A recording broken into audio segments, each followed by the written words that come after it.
Next page. Study Notes, Chapter 1, Introduction to Insolvency Law. 1.1 Meaning of insolvency. General definition: a person is insolvent when unable to pay debts. Legal definition: insolvency is determined by whether the debtor's liabilities exceed their assets. Venter v. Volkskas Limited 1973, Ex parte Harimza 2005. Inability to pay debts, only evidence of insolvency, not conclusive proof. Sequestration requirement: a person is legally insolvent only when a court orders sequestration. Voluntary sequestration: debtor applies for sequestration. Compulsory sequestration: creditors apply for sequestration. Sequestration versus insolvency. A debtor's estate is sequestrated, not the debtor. A debtor is insolvent if their liabilities exceed assets or if their estate is sequestrated. Insolvency Act 24 of 1936, S2. Case law: Land en Landbouwbank van Zuid-Afrika v. Joubert No. 1982. 1.2 Purpose of a sequestration order. Main objective: orderly and equitable distribution of debtors' assets among creditors. Individual versus collective debt collection. Individual: creditors individually pursue debts via summons, judgment, and execution, for example, garnishee orders. Collective: sequestration ensures all creditors share proceeds equitably. Concursus creditorum. Established upon sequestration order. Prioritizes collective interests over individual creditors. Richter No. v. Riverside Estates, Proprietary, Limited 1946. Effects of sequestration. Divestment: debtor loses control over estate. Replacement of individual claims: creditors must prove claims against estate, instead of pursuing individual recovery. Ward v. Barrett No. 1963. Sequestration as an execution mechanism. Ensures fair distribution of assets among creditors. Walker v. Seifert No. 1911. Creditors' rights are crystallized upon sequestration. Case law examples. Voltex, Proprietary, Limited v. First Strut, RF, Limited 2022. Secured creditors can rectify agreements. Ex parte Palais 1955, Sequestration benefits creditors. Garde v. Danmanta Holdings 1978, not used for a single creditor with a judgment. Body Corporate of Empire Gardens v. Sotole 2017, court orders sequestration only if creditors will receive an appreciable dividend. 1.3 What may be sequestrated. 1.3.1 Meaning of estate. Includes all assets and liabilities of the debtor. 1.3.2 Meaning of debtor. A person whose estate is subject to insolvency proceedings. 1.4 Jurisdiction of the court. 1.4.1 Which court has jurisdiction? High Court has jurisdiction where debtor resides or conducts business. 1.4.2 Jurisdiction over a debtor and his estate. Court must have authority over both debtor and assets. 1.4.3 Jurisdiction in litigation against third parties. Court can hear cases involving third-party claims on the estate. 1.4.4 Competing courts, removal to another court. Cases may be transferred to a more appropriate jurisdiction. 1.5 The master oversees administration of the insolvent estate. 1.6 Condonation of irregularities. Courts may condone procedural defects in insolvency proceedings. 1.7 Historical overview. 1.7.1 Roman law. Early principles of debt collection and insolvency. 1.7 to Roman Dutch law. Laid foundations for modern South African insolvency law. 1.7.3 South African law. Evolved from Roman Dutch law, developed creditor-focused insolvency rules. Modern criticism of South African insolvency law. Pro-creditor system, prioritizes creditor interests over debtor rehabilitation. Smith, 1985.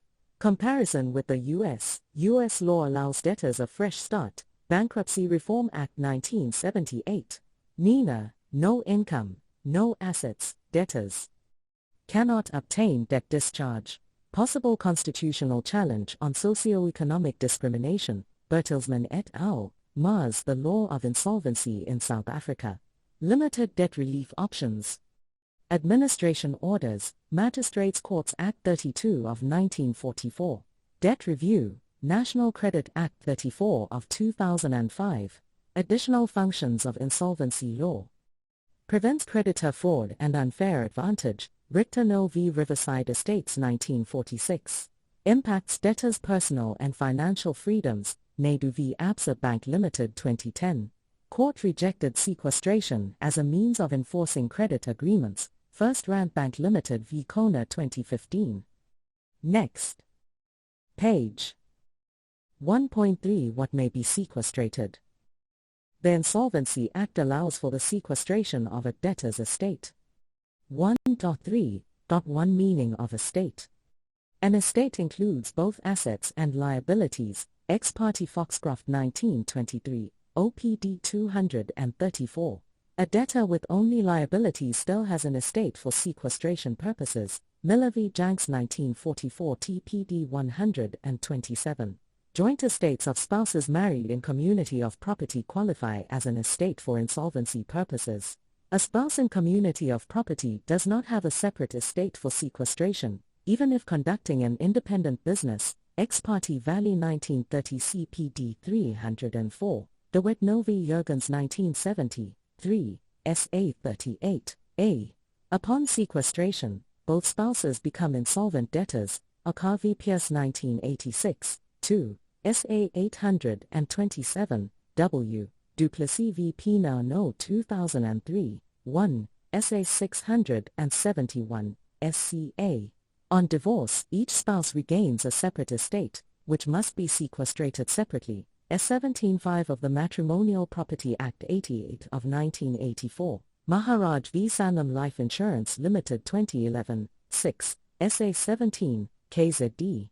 If divorce occurs after a creditor has obtained the right to apply for sequestration, both separate estates must be sequestrated. BP Southern Africa, Proprietary Limited v. Vayun 2002, 5, SA 630, 0. A debtor married out of community of property has a separate estate subject to sequestration. However, the solvent spouse's assets may vest in the trustee of the insolvent estate until ownership is established. See 6.1. A sequestrated debtor may acquire a new estate, which can also be sequestrated. Ex parte Gearing 1980, 2, SA 788, 1.3, 2 Meaning of debtor. A debtor under the Insolvency Act includes a natural person, a partnership, even if all partners are juristic persons, Commissioner, SARS v. Hawker Air Services 2006, 4, SA 292, SCA. A deceased person or a person incapable of managing affairs, S31. An external company not meeting the definition in the Companies Act 61 of 1973, Law Claims, Proprietary, Limited v. Ria Shipping Company SA 1979, 4, SA 745, N. A trust, as it is not classified as a company under the Companies Act 71 of 2008, Magnum Financial Holdings, Proprietary, Limited v. Summerlee 1984, 1, SA 160, W. Commissioner for Inland Revenue v. Friedman 1993, 1, SA 353, A. A body corporate under the Sectional Titles Act 95 of 1986 is not a debtor for sequestration. Ready v. Body Corporate of Crofty Mall 2002, 5, SA 640, D. Corporate Insolvency and Liquidation. In South Africa, natural persons are subject to sequestration under the Insolvency Act, while companies and juristic persons undergo liquidation under the Companies Act 71 of 2008. Companies may be liquidated under Chapter 14 of the Companies Act 61 of 1973, preserved in the 2008 Act. Corporate rescue mechanisms exist, including business rescue and compromises with creditors, Chapter 6 of the Companies Act 71 of 2008. Cross-border insolvency applies when a debtor has assets in multiple countries, discussed in Chapter 29. Next. Page 1.4 Jurisdiction of the Court. 1.4.1 Which court has jurisdiction? Only a provincial or local division of the High Court may adjudicate insolvency matters. S2 Definition of court. A magistrate's court may handle criminal offences under the Insolvency Act, C22.1. Voidable disposition proceedings, C12.3.2. Other matters, if within Magistrates' Courts Act 32 of 1944 jurisdictional limits. 1.4.2 Jurisdiction over a debtor and his estate. A court has jurisdiction over a debtor and their estate if, S149(1), on the date of application for voluntary surrender or sequestration, the debtor is domiciled, owns property, or is entitled to property within the court's jurisdiction, S149(1)(a). Within the past 12 months, the debtor ordinarily resided or conducted business within the jurisdiction, S149(1)(b). I. Domicile or property within jurisdiction. A personal right is situated where the debtor liable for performance is domiciled. Narensmittel GmbH v. Otto 1993, 1, SA 639, A. O. A German citizen imprisoned in Germany, was awarded costs in a South African case. N argued this gave O property within South Africa. Court held the right to costs follows the domicile of the debtor liable to pay, which was in Germany. Outcome: no jurisdiction in South Africa. 2. Residence or business within jurisdiction in preceding 12 months. Any period of residence/business in the 12 months suffices. Ordinary residence requires a prolonged stay, not a temporary one. Phillips v. Commissioner of Child Welfare, Belleville 1956, 2, SA 330, C. 334, Kirvi Kuttel 1992, 3, SA 242, A 247. 1.4.3 Jurisdiction in litigation against third parties. S149 applies only to jurisdiction over the debtor and their estate. If a trustee litigates against third parties, for example, voidable dispositions, ordinary jurisdictional rules apply. Spendifno v. Collector, Proprietary, Limited 1992, 2, SA 537. A trustee cannot rely on S149 for jurisdiction in litigation against third parties. 1.4.4 Competing courts, removal to another court. A court may refuse/postpone sequestration if another court would be more equitable or convenient, S149(1) proviso. The matter can be transferred under S27 of the Superior Courts Act 10 of 2013. Mulder v. Beacon Island Shareblock Limited 1999, 2, SA 274, c. The transferee court does not need original jurisdiction. Considerations: convenience of parties/court and administration of estate.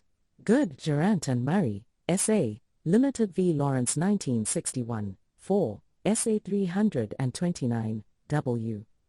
Sequestration transferred to Durban, as debtor and key parties resided there. Presence of creditors elsewhere was not decisive.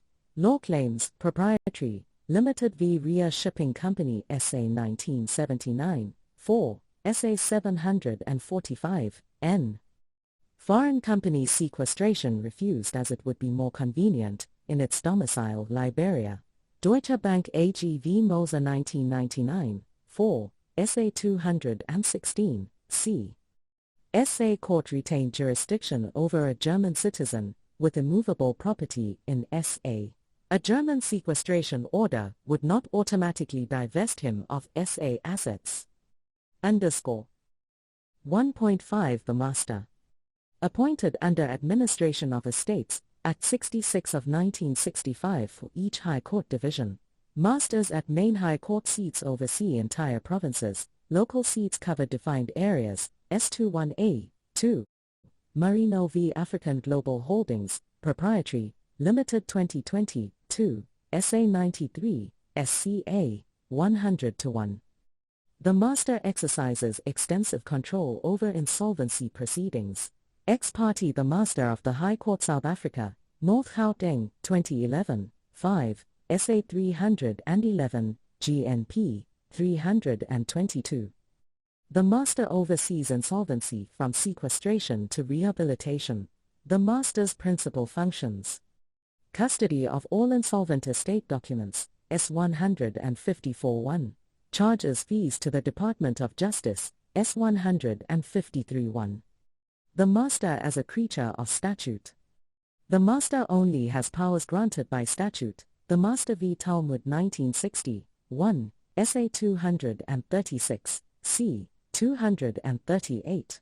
Cannot act unless empowered by law. Die Meester v. Protea Assurantia Maatschappij BPK 1981, 4, SA 685, t. 690, De Lang v. Smutsno 1998, 3, SA 785, cc. 853. Not a judicial officer, cannot issue court orders or judgments. Review of the master's decisions. S-151. Any final decision of the master may be reviewed by a court. Strauss v. the Master 2001, 1, SA 649, t. 659. The decision must be final, affect rights, and dispose of a substantial portion of relief. Francis George Hill Family Trust v. SALB 1992, 3, SA 91, A, 102. A person is aggrieved if their legal rights are infringed. Trustees may also bring review proceedings. Milman NNO v. Peterson 1997, 1, SA 784, c. 788. Type of review. Court has both appeal and review powers. May receive new evidence and decide afresh. Nell v. the Master 2005, 1, SA 276, SCA 286. The court cannot intervene unless the master made a material error. Al-Kharafi v. Pima 2010, 2, SA 360, W. 369. 1.6 Condonation of irregularities. S-157-1. No act is invalid due to a formal defect, unless it causes substantial injustice that cannot be remedied by a court order. Effect of S-157. If a defect causes no injustice, the act remains valid. Ex parte Cowley 1950, 4, SA 161, GW. If a defect causes injustice, but the court can remedy it, the act remains valid. Ex parte Van Rensburg 1955, 1, SA 570, 0. If a defect causes substantial injustice that cannot be remedied, the act is invalid. What constitutes a formal defect?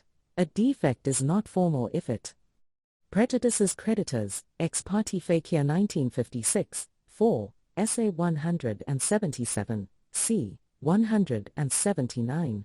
Affects a definitive statutory purpose. Ex parte Foley 1954, 3, SA 103. Violates a peremptory provision.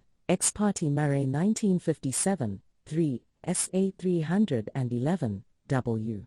Ex parte Slabbert 1960, 4, SA 677, T. 682. A formal defect is any deviation from established procedure. Swat v. Starbuck 2017, 5, SA 370, cc. Applied S-157 to validate the master's conduct, but did not define formal defect. Next. Page 1.7 Historical Overview of Insolvency Law. 1.7.1 Roman Law. Under the 12 tables, 451 to 450 BC, creditors could seize debtors and sell them into slavery, manus initio, cut debtors into pieces if they failed to pay, with no prejudice against creditors. Lex Poetelia Pauperia, 326 to 313 BC, prohibited debtor slavery. Imprisonment replaced slavery as punishment. Missio in possessionum, 167 or 104 BC, allowed execution against debtors' property. 3 decrees by the praetor. 1. Creditors could take possession of and advertise assets. 2. Creditors appointed a Magister Bonorum to supervise the sale. 3. Assets were sold, with the highest bidder acquiring the debtor's entire estate, Bonorum emptio. Later reforms.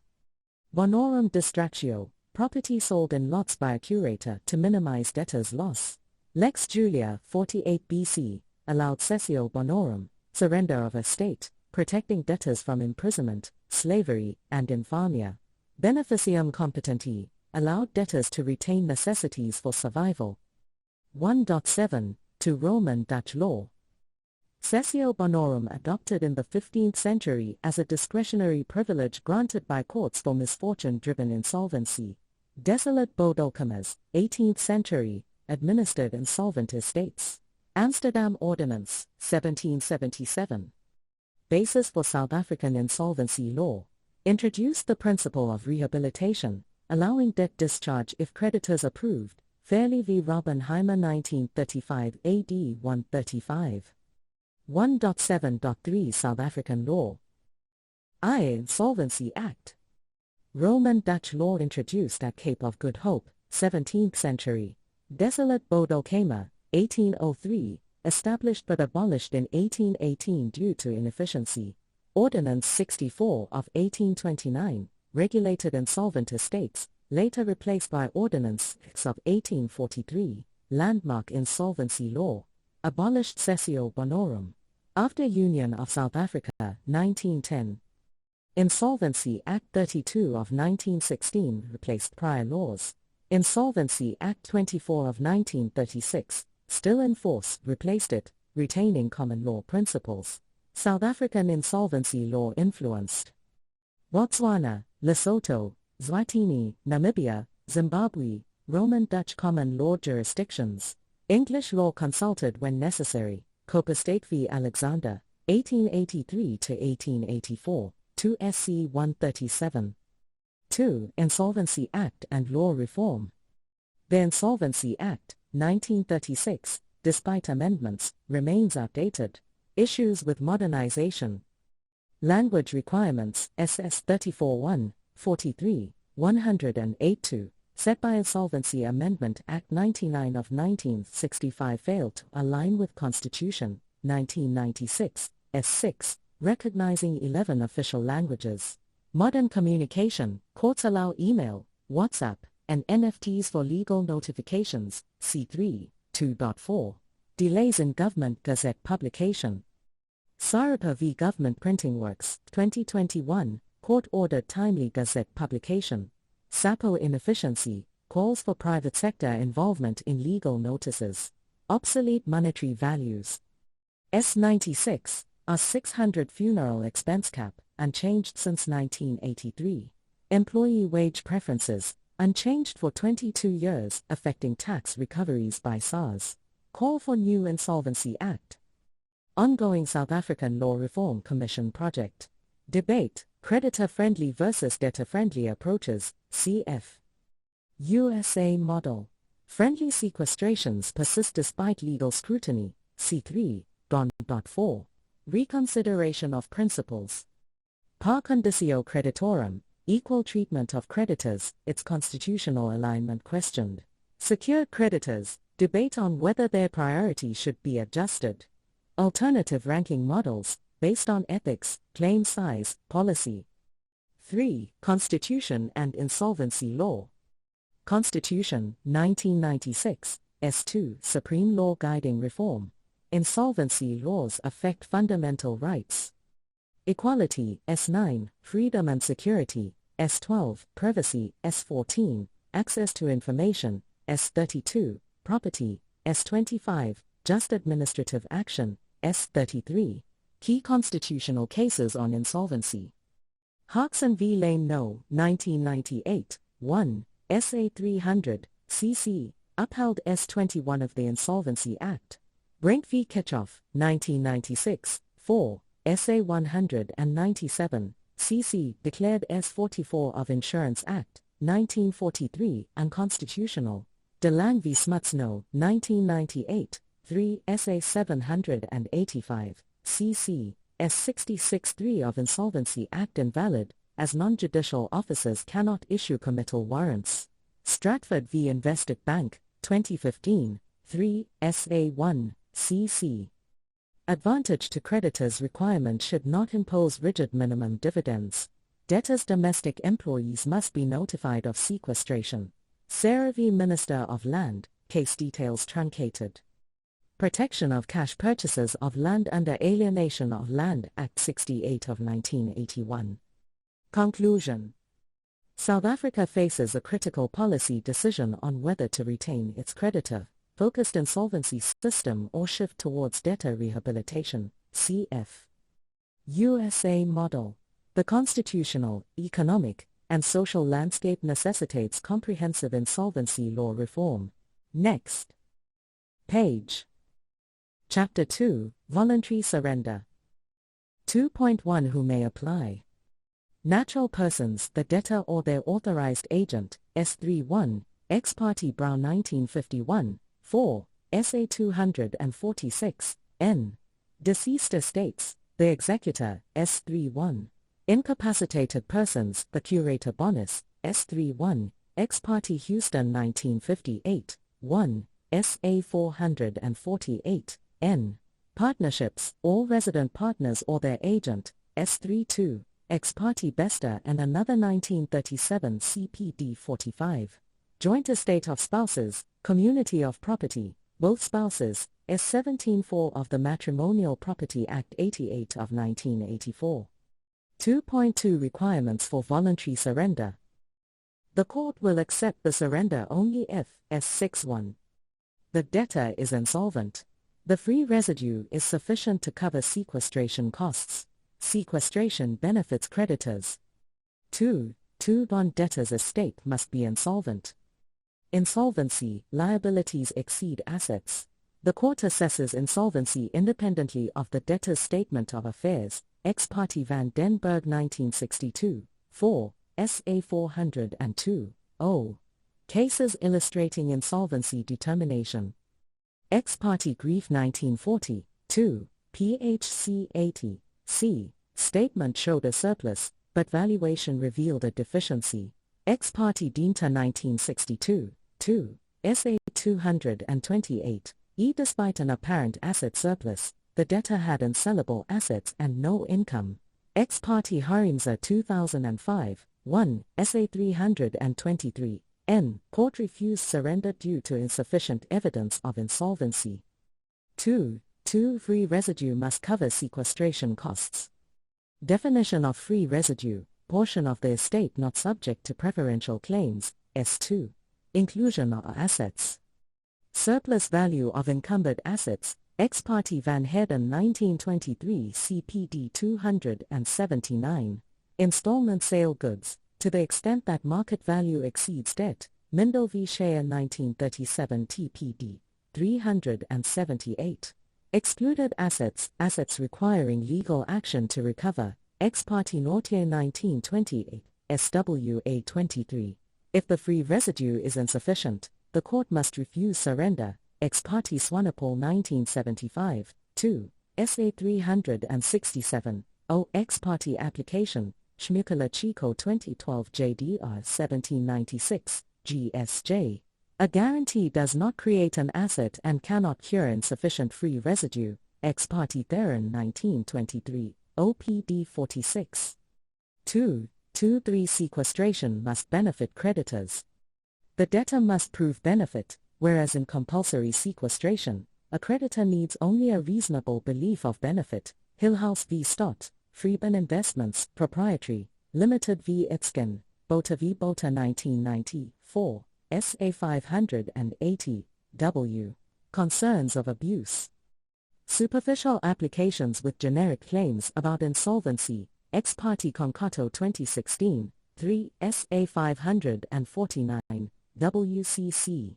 Buyback arrangements where the debtor repurchases assets at for sale values, courts scrutinize these critically.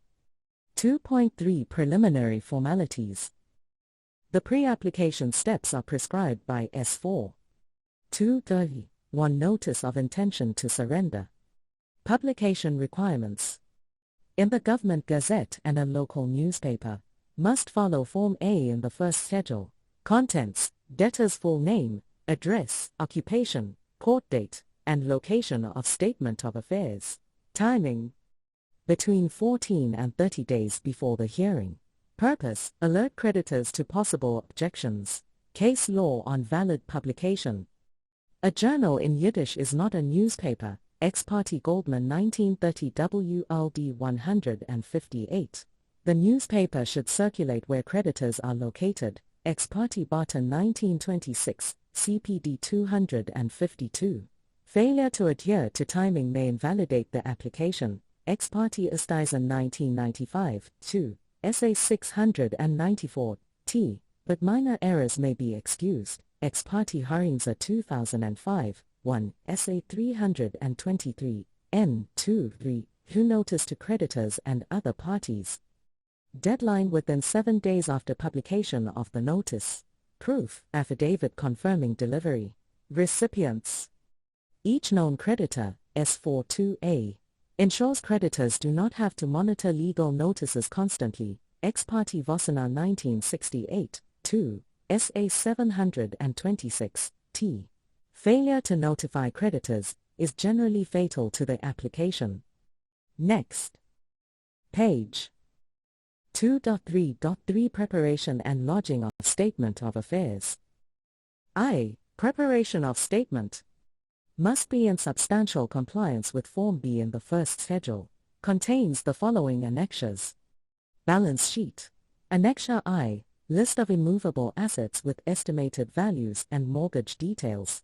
Annexure 2. List of movable property not included in Annexures 3 or 5. Merchandise must be valued at either cost price or market value, whichever is lower. Ex parte Null 1954, 2, SA 638, failure to attach stock sheets led to dismissal.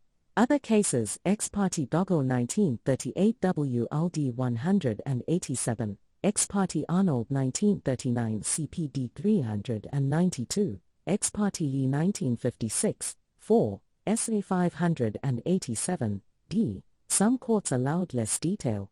Ex parte Bauer 2009, 6, SA 382, GNP 385-6. Omitting realizable movable property can lead to dismissal. Annexure 3. List of debtors, their addresses, debt details, and assessment of recoverability. Ex parte Silverstone 1968, 2, SA 196, 198, must include full debtor details, not just sundry debtors. Ex parte Murphy 1929, EDL 100, and 68 100, and 71. Some courts condoned missing addresses, but warned against laxity. Ex parte Lemaine 1921 SWA 42. Foreign debts are not necessarily bad debts. Ex parte Burson 1938 WLD 100, and 7 112-13. No need to list completed transactions, even if contestable by the trustee. Annexure 4. List of creditors, their addresses, claim details, and security held. Must include contingent creditors, for example, sureties, Kuhns and Co. v. Saka 1932 WLD 213. Must list disputed claims, Van Zyl v. Lloyd 1929 WLD 96 100-1. Annexure V. List of pledged, hypothecated, or attached movable assets. Must describe assets, charge details, creditor's name, and related debt amount. Includes installment agreements under National Credit Act 34 of 2005, S84-1 Insolvency Act. Annexure VI. List of accounting books used at the time of insolvency. Annexure 7. Statement of causes of insolvency. Annexure 8. Debtor's personal details, including prior insolvencies and rehabilitations. Affidavit verifying the statement's accuracy cannot be attested by the debtor's attorney. Ex parte du Toit 1955, 3, SA 38, W. Master's directions and valuations. Master may require a sworn appraiser to value any property. S44. Court may request independent valuation. Ex parte Prince 1921 CPD 616. If sequestration depends on a single asset, valuation evidence must be included. Ex parte Anthony 2004, Essay 116, c. 124.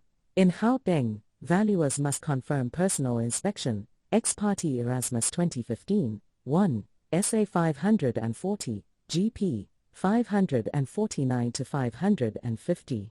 Separate statements required for a partnership and private estate, c. 20.1. Costs of statement preparation form part of sequestration costs. 2. Lodging of statement. Statement and supporting documents must be lodged in duplicate at the Master's Office, S43. If the debtor operates in a district without a Master's Office, an extra copy must be lodged at the Magistrate's Office, S45.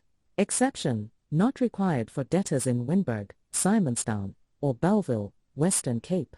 Inspection period. Statement must be available for 14 days as per the Notice of Surrender, S46.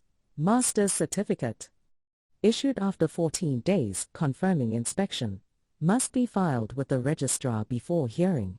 Reusing prior statements allowed if facts remain unchanged. Ex parte Vivier 2001, 3, SA 240, T_.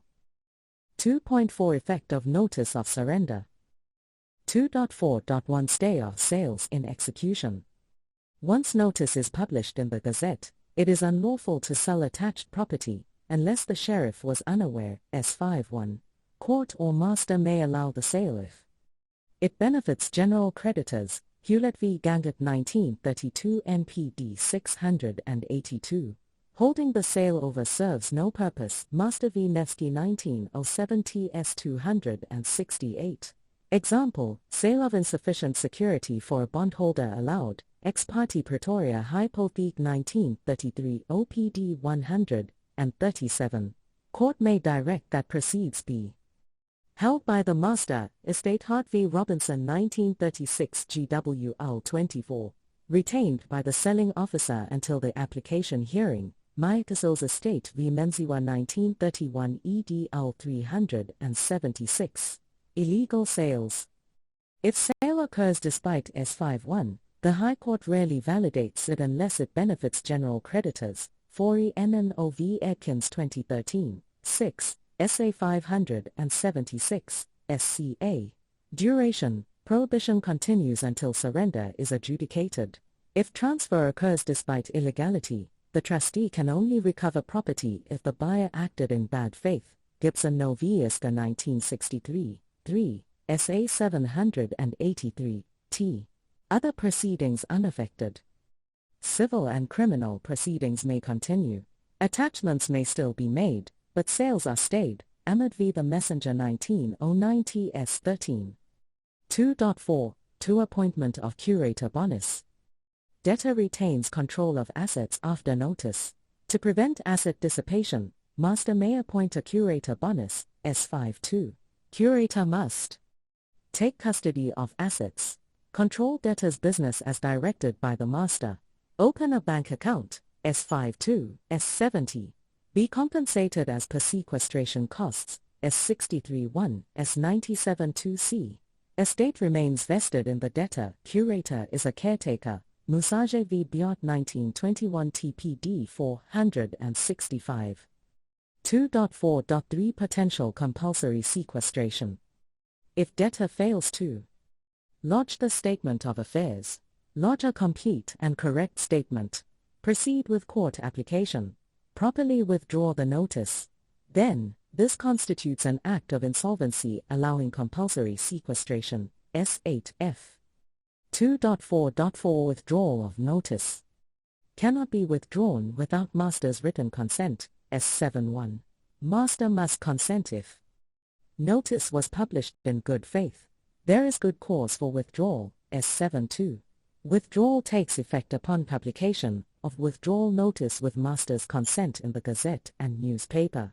Debtor bears publication costs, S72. 2.4.5 Lapse of notice of surrender. Notice lapses if court rejects the surrender, properly withdrawn per S72. Debtor fails to apply for surrender within 14 days after advertised hearing date, S62. If lapse occurs, the debtor is not required to withdraw previous notices, Ex parte Vivier 200. Next. Page 2.3.3 Preparation and lodging of Statement of Affairs. I. Preparation of statement. The statement of affairs required in a notice of surrender must substantially follow Form B in the first schedule, and consists of balance sheet, list of immovable assets. Annexure I includes estimated values and details of mortgages. List of movable property. Annexure 2 excludes items in Annexures 3 or 5. Merchandise, stock in trade, valued at either cost price or market value, whichever is lower, must be supported by detailed stock sheets. Ex parte Null 1954, 2, SA 638, failure to provide stock sheets led application dismissal. Courts have different approaches. More stringent, ex parte Null.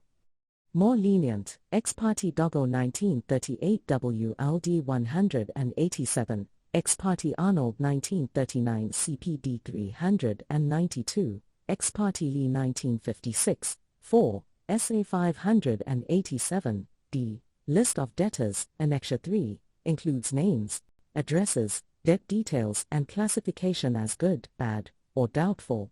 Ex parte Silverstone 1968, 2, SA 196, failure to provide full debtor details was not condoned.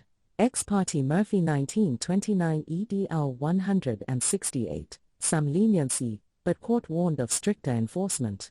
List of creditors. Annexure 4 includes addresses, claim details and securities held. Must include contingent creditors, for example, sureties. May also include disputed creditors. Vanzel v. Lloyd 1929 WLD 96. List of pledged or encumbered movable assets. Annexure V must include assets subject to liens, hypothecation, or attachment. Description, estimated value, details of charges and creditor information required.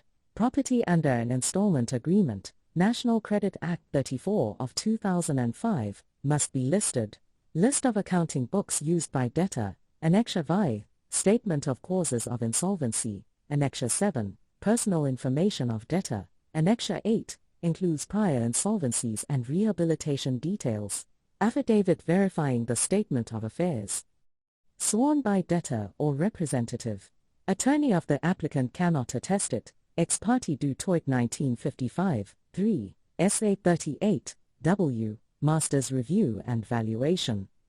Master may direct valuation of any property in the statement, S44.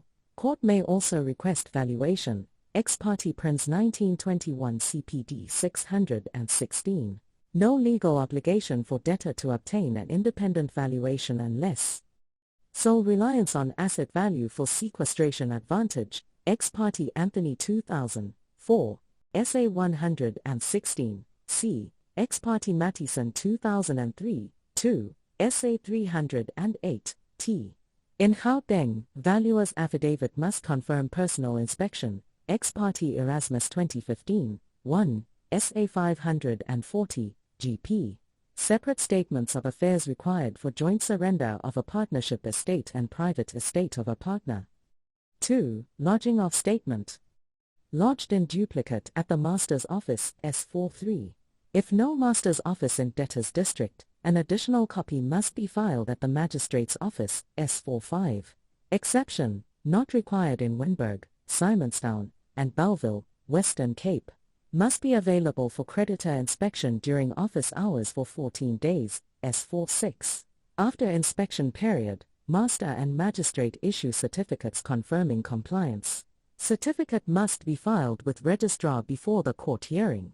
Ex parte Vivier 2001, 3 SA 240, T. A debtor may reuse an earlier unchanged statement of affairs for a second application. _ 2.4 Effect of Notice of Surrender. 2.4.1 Stay of Sales in Execution. After publication in the Gazette, it is unlawful to sell attached property unless the sheriff was unaware of the notice, S51. Court or master may allow the sale if it benefits general creditors. Hewlett v. Gangett 1932 NPD 682. General creditors have no interest, and holding over the sale would waste costs. Ex parte Pretoria Hypothek Maatskappy 1933, OPD 137. If sale proceeds despite the notice, the court may order proceeds be held pending the surrender outcome. Estate Hart v. Robinson 1936, GWL 24. If immovable property is transferred under an unlawful sale, the High Court will invalidate it unless it benefits creditors. Forey v. Atkins 2013, 6, SA 576, SCA. Prohibition period lasts until court adjudicates the application. Unlawful sales are void, even if surrender is later refused. Webb v. Bergsma 1887 4 HCG 376. If property is transferred, the trustee cannot reclaim it unless the buyer acted in bad faith. Gibson No v. Iska Housing 1963, 3, SA 783, t. Civil and criminal cases continue despite publication. Ahmed v. The Messenger 1909 TS 13. 2.4. To appointment of curator bonus. Debtor retains control of assets despite notice publication. Master may appoint a curator bonus to safeguard assets. S52. Curator takes custody and manages businesses if directed.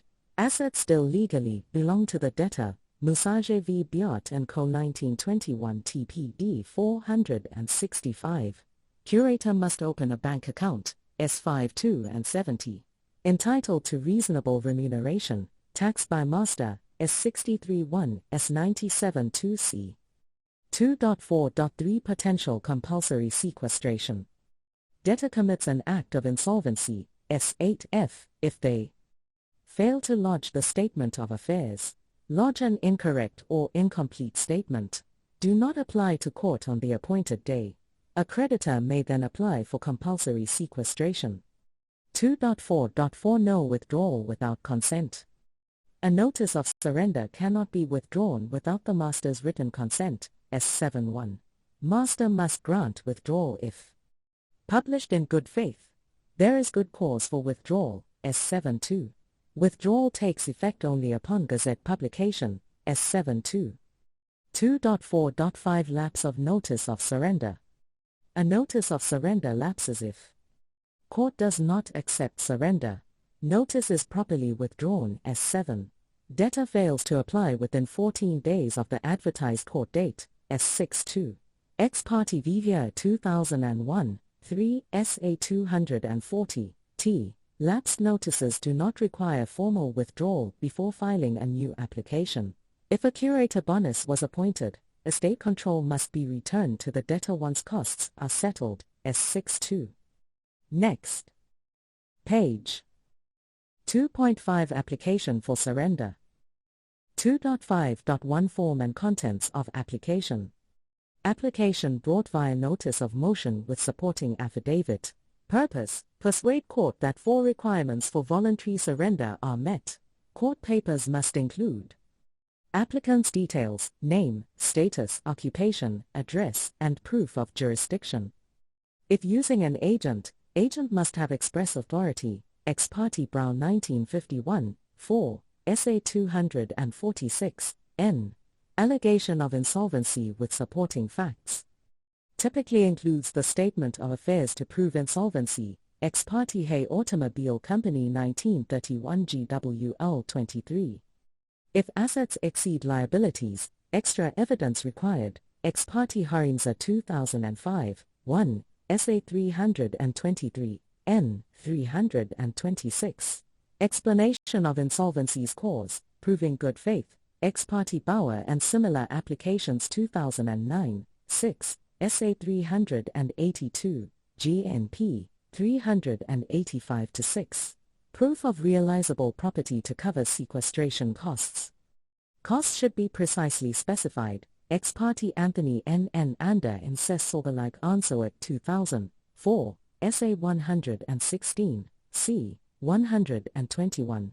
Advantage to creditors must be alleged with supporting facts. Ex parte Alberts 1937, OPD 2. Court scrutinized this closely. Ex parte Steenkamp and related cases 1996, 3, SA 822, W. 830. If the only asset is immovable property, expert valuation required. Ex parte Anthony N. Ander, says Sorgelike Ansowek, Supra 124. Debtor's salary or income must be disclosed. Ex parte Watson 1926, WLD 237. Income can be a factor in assessing benefit to creditors. Ex parte Bauer and similar applications Supra 385-6. Renunciation of S82-6 protection. Some cases allow debtors to waive protection to prove advantage to creditors, but others disallow it. Ex parte Cross and another 2015, 1, SA 405, NWM, Ex parte Van Dyke 2015, JDR 0667, GP. Full disclosure of all relevant facts is required. Courts exercise judicial discretion and may refuse surrender if good faith or full disclosure is lacking. Ex parte Hayes 1970, 4, SA 94 North Carolina, 96, Ex parte Bauer and similar applications Supra 384-5. Procedural compliance, proof of compliance with procedural steps, for example, tear sheets, affidavits, master's certificate, must be submitted. Ex parte Dicushion 1939, OPD 6. Affidavit requirements must be signed before an independent commissioner of oaths. Debtor's attorney cannot attest affidavit. Perpenthus v. Transvaal Board for the Development of Peri-Urban Areas 1969, 2, SA 66, T2.5.2 Filing of application at court. Notice of motion, affidavits, and annexures must be filed with the Registrar of the High Court before the advertised surrender date. 2.5.3 Copy of application to consulting party. If debtor is an employer, they must provide a copy of the application to a consulting party under S. 189 of the Labor Relations Act 66 of 1995. Consulting party may be collective agreement representative, workplace forum or trade union, employees or their nominated representative. 2.5.4 Master's Report. In Western Cape, a master's report must be obtained and filed before the application is set down. Ex parte Anthony N. Ander and Ses Sorgelike Ansowek 2000, 4, SA 116, C. Practice Note No. 5, as amended 2000, 4, SA 135, C 2.5.5 Opposition to application. Creditors may oppose application even if their claim is less than the compulsory sequestration threshold. Ex parte Burson, Levin and Kagan v. Burson 1938, WLD 107-112. Their claim is disputed by the debtor. Ex parte Berman 1972, 3, SA 128, R. Procedure. Creditor submits affidavits before the application date, setting out grounds for opposition. Debtor may submit replying affidavits. Next page.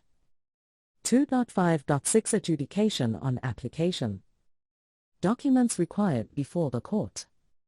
The following documents must be presented at the adjudication of the application: notice of motion and supporting affidavits, debtor's statement of affairs incorporating the verifying affidavit, any sworn valuation necessary in the circumstances, proof of publication of the notice of surrender in the Gazette and a newspaper, for example, affidavit from the debtor's attorney with copies of the publications, proof of delivery or posting of the notice of surrender as required, certificate from the master and magistrate, if necessary, confirms the statement of affairs was available for inspection, indicates whether any objections were lodged, any report by the master, opposing affidavits by creditors, if any, debtor's replying affidavit. Court procedure. Debtor's counsel moves for acceptance of the surrender in court. Opposing creditors may be represented by counsel. Court may direct any party to appear and be examined, per S33 Insolvency Act. Burden of proof. The debtor must prove, on a balance of probabilities, that the requirements of S61 Insolvency Act are met. Nguyen Hewison and another v. Nedcor Bank Limited, 2001, 2 all SA 364, O 365. Application timing. must be brought within 14 days after the advertised date of the hearing. The court may postpone the application beyond this period. Ex parte Levin and Gon, Ex parte Heighton 1939 WLD 219. Outcome of the court's decision. If the court accepts the surrender, the debtor's estate is sequestrated. The debtor is declared insolvent from the date of the court order. If the court refuses the surrender, the debtor is restored to their pre-application position. The notice of surrender lapses, C2.4.5. Underscore. 2.6 Court's discretion. Even if all requirements are met, the court has discretion to reject the surrender. S61 Insolvency Act, Ex parte Hayes 1970, 4, SA 94, North Carolina 96. Factors that may lead to rejection. Debtor's conduct. Extravagant spending and accumulation of debts even after judgment. Ex parte Logan 1929 TPD 201 204. Creditors not pressing for payment and willing to accept installments. Ex parte Kruger 1928 CPD 233. Ulterior motives, such as evading payment to a specific creditor. Ex parte Sterling, Landsberg v. Sterling, 1922, 43 NPD 466. Preventing sale in execution of immovable property. Naidu and another v. Matlala No and others 2012, 1, SA 143, GNP 156. Intention to let the notice lapse without applying. First Rand Bank Limited v. Consumer Guardian Services, Proprietary, Limited and others, 2014, Zorch 27. Deficiencies in debtor's application. Failure to give a full and frank account of financial position, C2.5.1. Deficient documentation, Ex parte Harimza 2005, 1, SA 323, N 332. Preference for National Credit Act, NCA procedures. If debt relates to credit agreements, the NCA 34 of 2005 may provide a more appropriate remedy. Courts have rejected voluntary surrender applications where the NCA offered better alternatives. Ex parte Ford and two similar cases 2009, 3, SA 376, WCC 382-3. Applicants' debts were mostly from credit agreements. The court suspected reckless credit per S86-7 NCA. The applicants did not explain why they did not seek NCA relief. Ex parte Falls and three similar matters 2016, 6, SA 128, GP 130-1. Applicants must disclose whether they pursued debt review. Must provide debt counselors full report and compliance with debt restructuring. Failure to do so may lead to rejection of surrender. Ex parte Steers 2021 JDR 3053, WCC, Paris 10-11. The court emphasized credit restructuring over voluntary surrender. Judicial oversight and alternative relief. The court may summon the applicant, legal representatives, or valuers to explain unsatisfactory aspects of the application. S33 Insolvency Act, Ex parte Crawford 2014, JDR 2521, WCC. Eviction risk for debtor's family.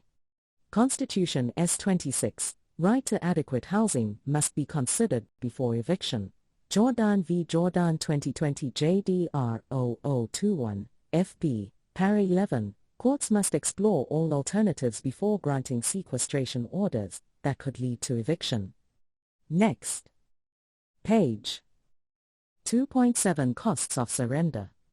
Tax costs incurred in surrendering the estate are included in sequestration costs and are payable from the estate. S97(3) Insolvency Act. Unsuccessful opposition costs. Generally borne by the opposing creditors. Ex parte Belair's 1932 EDL 189. However, the court may order part or all of these costs to be paid from the estate. Ex parte Berman 1972, 3, SA 128, R. Attorney's fees and expenses must be limited to the amount stated in the application. Ex parte Kelly 2008, 4, SA 615, T, 618-19. Underscore. 2.8 Setting aside a sequestration order. Appeal against a sequestration order. No appeal against an order refusing to accept surrender. Appeal allowed if an order accepting surrender is granted. S. 151, 5, Insolvency Act. Appeal does not suspend the execution of the sequestration order. The provisions of the Act remain in effect. However, no property of the estate may be realized without the written consent of the insolvent. S. 153 Insolvency Act. Court's power to rescind or vary a sequestration order. Court has discretion to rescind or vary any order made under the Act. S. 149-2 Insolvency Act. Rescission or variation not granted for a rehearing of the case. Court may rescind or vary an order if the application was clearly defective. For example, debtor's estate was already sequestrated or prima facie solvent. Ex parte Mavramati 1948, 3, SA 886, W. 890. Rehabilitation process would cause unnecessary hardship. Ex parte Mavramati 1948, 3, SA 886, W. 890. Exceptional circumstances make rescission or variation necessary or desirable. Storti v. Nugent, and others 2001, 3 SA 783, W. 806, Naidu and another v. Matlala No, and others 2012, 1, SA 143, GNP, 152. Effect of rescinding a sequestration order. Unlike rehabilitation, rescission does not release the debtor from liability for debts, see 19.3. The debtor is restored to the position before sequestration regarding both person and property. Court cannot suspend a sequestration order. S. 149-2 Insolvency Act does not grant courts the power to suspend an order. Mondi Limited v. Rhodes, 1997, 3 All SA 291, D. The insolvent applied for an interdict to prevent the provisional trustee from exercising powers. Court held that the common law allows for an interdict in cases of fraudulent orders.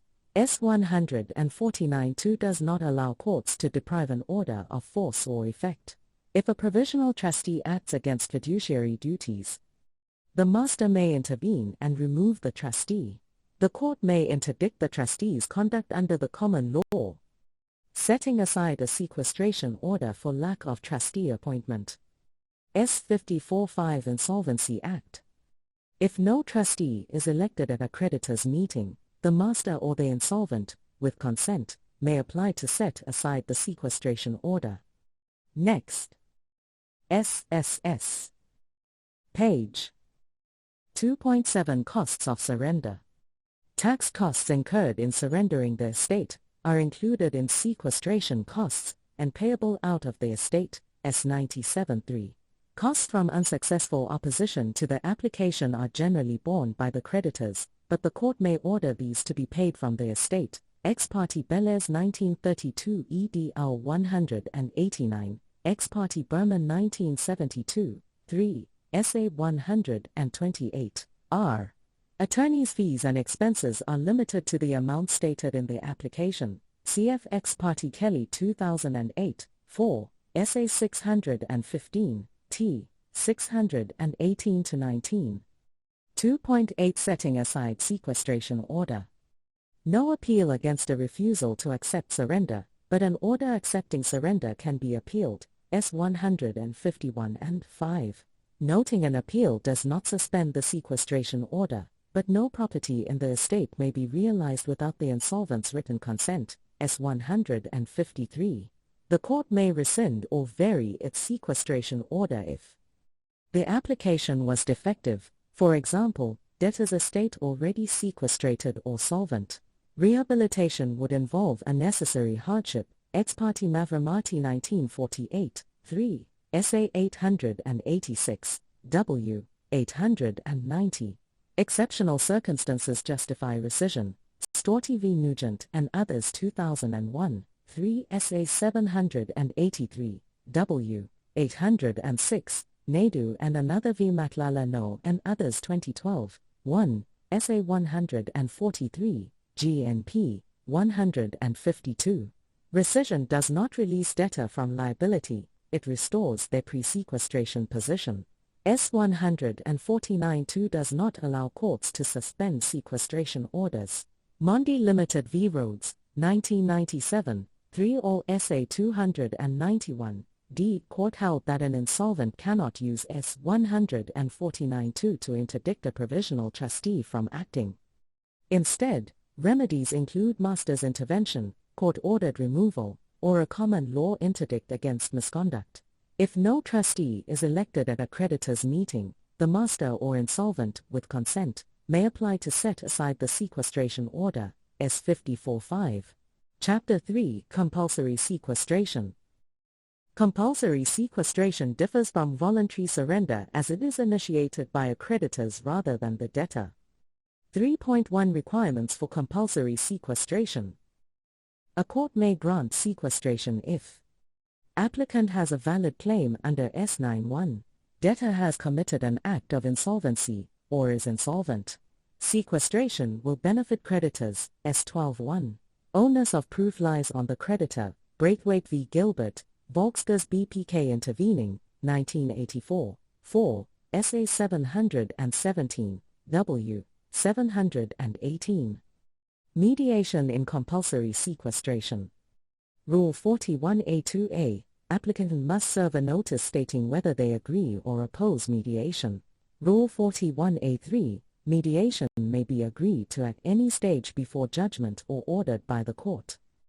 3.1.1 Applicant entitled to apply, S91, a single creditor with a liquidated claim of at least A100, or 2 or more creditors with combined liquidated claims of at least R200 can apply. Holding security does not bar a creditor from applying. A.V. Holds 1959, 2, SA 656, N. Agents must be authorized before filing their application. Authorization cannot be ratified afterward. South African Milling Company, Proprietary, Limited v. Reddy 1980, 3 SA 431, SE. Definition of a liquidated claim. Monetary claim with a fixed amount determined by agreement, judgment, or otherwise. Clayhans v. Van de Westhuizen No 1970, 2, SA 742, A. Examples. Sale of goods, Gatrada Brothers v. Asmal, 1919, 40 NPD 199. Provisional sentence judgment, Meskin v. Ahmed 1956, 3, SA 120, N. Market value of shares on a stock exchange, Hassan and another v. Bahrain No 2012, 6, SA 329, SCA 344-5. Unjustified enrichment, Oro Africa, Proprietary, Limited v. Corin 2016, JDR 0380, WCC 24-5. Unliquidated claims, not eligible for sequestration. Damages claims, ex parte Bruce 1956, 1, SA 480, SR. Untaxed attorney's fees, Simpson and Leishing v. Van Breda 1930 CPD 195. Disputed debts unless easily provable, ex parte Burson, Levin and Kagan v. Burson 1930, 8 WLD 100, and 7 115-16. Voidable dispositions under SS 26, 29, or 30 do not count until declared recoverable. Exotic Fruit Company, Proprietary, Limited v. Sokorov 2021, JBL 1653, WCC, Paris 8-13. Locus standi requirements. Applicants must have standing to appear in the High Court. SARS senior officials can apply for sequestration of a tax debtor, S177 1 Tax Administration Act 28 of 2011. Registrar of Banks can apply against an unregistered banking business, Registrar of Banks v. Smith 2013, JDR 0718, GNP, Paras 11-12. Accrued but not yet due claims, S92, claims that have accrued, but are not due are considered liquidated. Giving credit does not prevent sequestration, but an explicit agreement not to sue does. Schneider No v. Reichle 1955, 1, SA 19, W, 21-2. If reciprocal obligations exist, a claim is not deemed accrued until the creditor has performed. For example, rent claims depend on property availability. Sandune CCV Cat 1998, 2, SA 461, SE 465. Claim amount at time of provisional and final sequestration. The applicant must have a liquidated claim of at least R100 both at the provisional and final sequestration stages. The debtor cannot pay the sequestrating creditor to reduce or extinguish the claim after provisional sequestration. Venter v. Van Graan 1929 TPD 435. A third party, for example, a surety, can settle the claim, which may terminate sequestration proceedings. Johannesburg Livestock Company v. Hare 1921 WLD 121. A creditor cannot refuse full payment but may reject partial payment. Reliance Agencies, Proprietary, Limited v. Patel 1946, CPD 463, Pazes v. Fittides 1940 WLD 189. If the sequestrating creditor loses locus standi, another creditor may intervene and apply for sequestration to proceed. Reliance Agencies, Proprietary, Limited v. Patel Supra. Next page. Compulsory sequestration in South African law is a legal process initiated by creditors to declare a debtor insolvent, leading to the administration of the debtor's estate to pay outstanding debts. Unlike voluntary surrender, where the debtor applies for sequestration, compulsory sequestration is pursued by one or more creditors through a court application. Requirements for compulsory sequestration. 1. Applicant standing, Section 9(1) of the Insolvency Act. A single creditor must possess a liquidated claim of at least R100 against the debtor, Burger Heiser attorneys. Alternatively, two or more creditors can combine their liquidated claims, which must total at least R200. Burger Heiser attorneys. A liquidated claim refers to a monetary claim, where the amount is determined or easily ascertainable. Examples include unpaid invoices for goods delivered or services rendered. 2. Debtor's insolvency. The debtor must have committed an act of insolvency, as defined in the Insolvency Act, or be factually insolvent, meaning their liabilities exceed their assets. CK Attorneys Incorporated. 3. Advantage to creditors. There must be a reasonable belief that sequestrating the debtor's estate will benefit the general body of creditors. This implies that the proceeds from the liquidation of the debtor's assets will result in a meaningful distribution to creditors. Application process. Form and content. The creditor initiates the process by filing a formal application with the High. Next page. Chapter 3, Compulsory Sequestration, Study Notes. _ 3.1 Requirements for compulsory sequestration. A court may grant an order for sequestration if the applicant satisfies the following requirements. Applicant standing, Section 9(1), a single creditor with a liquidated claim of at least R100, two or more creditors with combined liquidated claims of at least R200. Security for the claim does not disqualify the applicant, even if the security's value exceeds the debt. V. Halls 1959, 2, SA 656, N. If applying through an agent, prior authorization is required. South African Milling Company, Proprietary, Limited v. Reddy 1980, 3, SA 431, SE. A liquidated claim is a monetary claim, the amount of which is fixed by agreement, judgment, or otherwise. Clayhands v. Van de Westhuizen No 1970, 2, SA 742, A. Examples of liquidated claims. Claim for goods sold and delivered, Kathrada Brothers v. Asmal, 1919, 40 NPD 199. Claim based on a provisional sentence judgment, Meskin v. Ahmed 1956, 3, SA 120, N. Market value of shares traded on a stock exchange. Hassan v. Bahrain No 2012, 6, SA 329, SCA. Claim for unjustified enrichment. Oral Africa, Proprietary, Limited v. Corin 2016, JDR 0380, WCC. Unliquidated claims do not qualify for sequestration. Damages claims, ex parte Bruce 1956, 1, SA 480, SR. Untaxed legal bills, Simpson and Leishing v. Van Breda 1930 CPD 195. Debtor's insolvency or act of insolvency.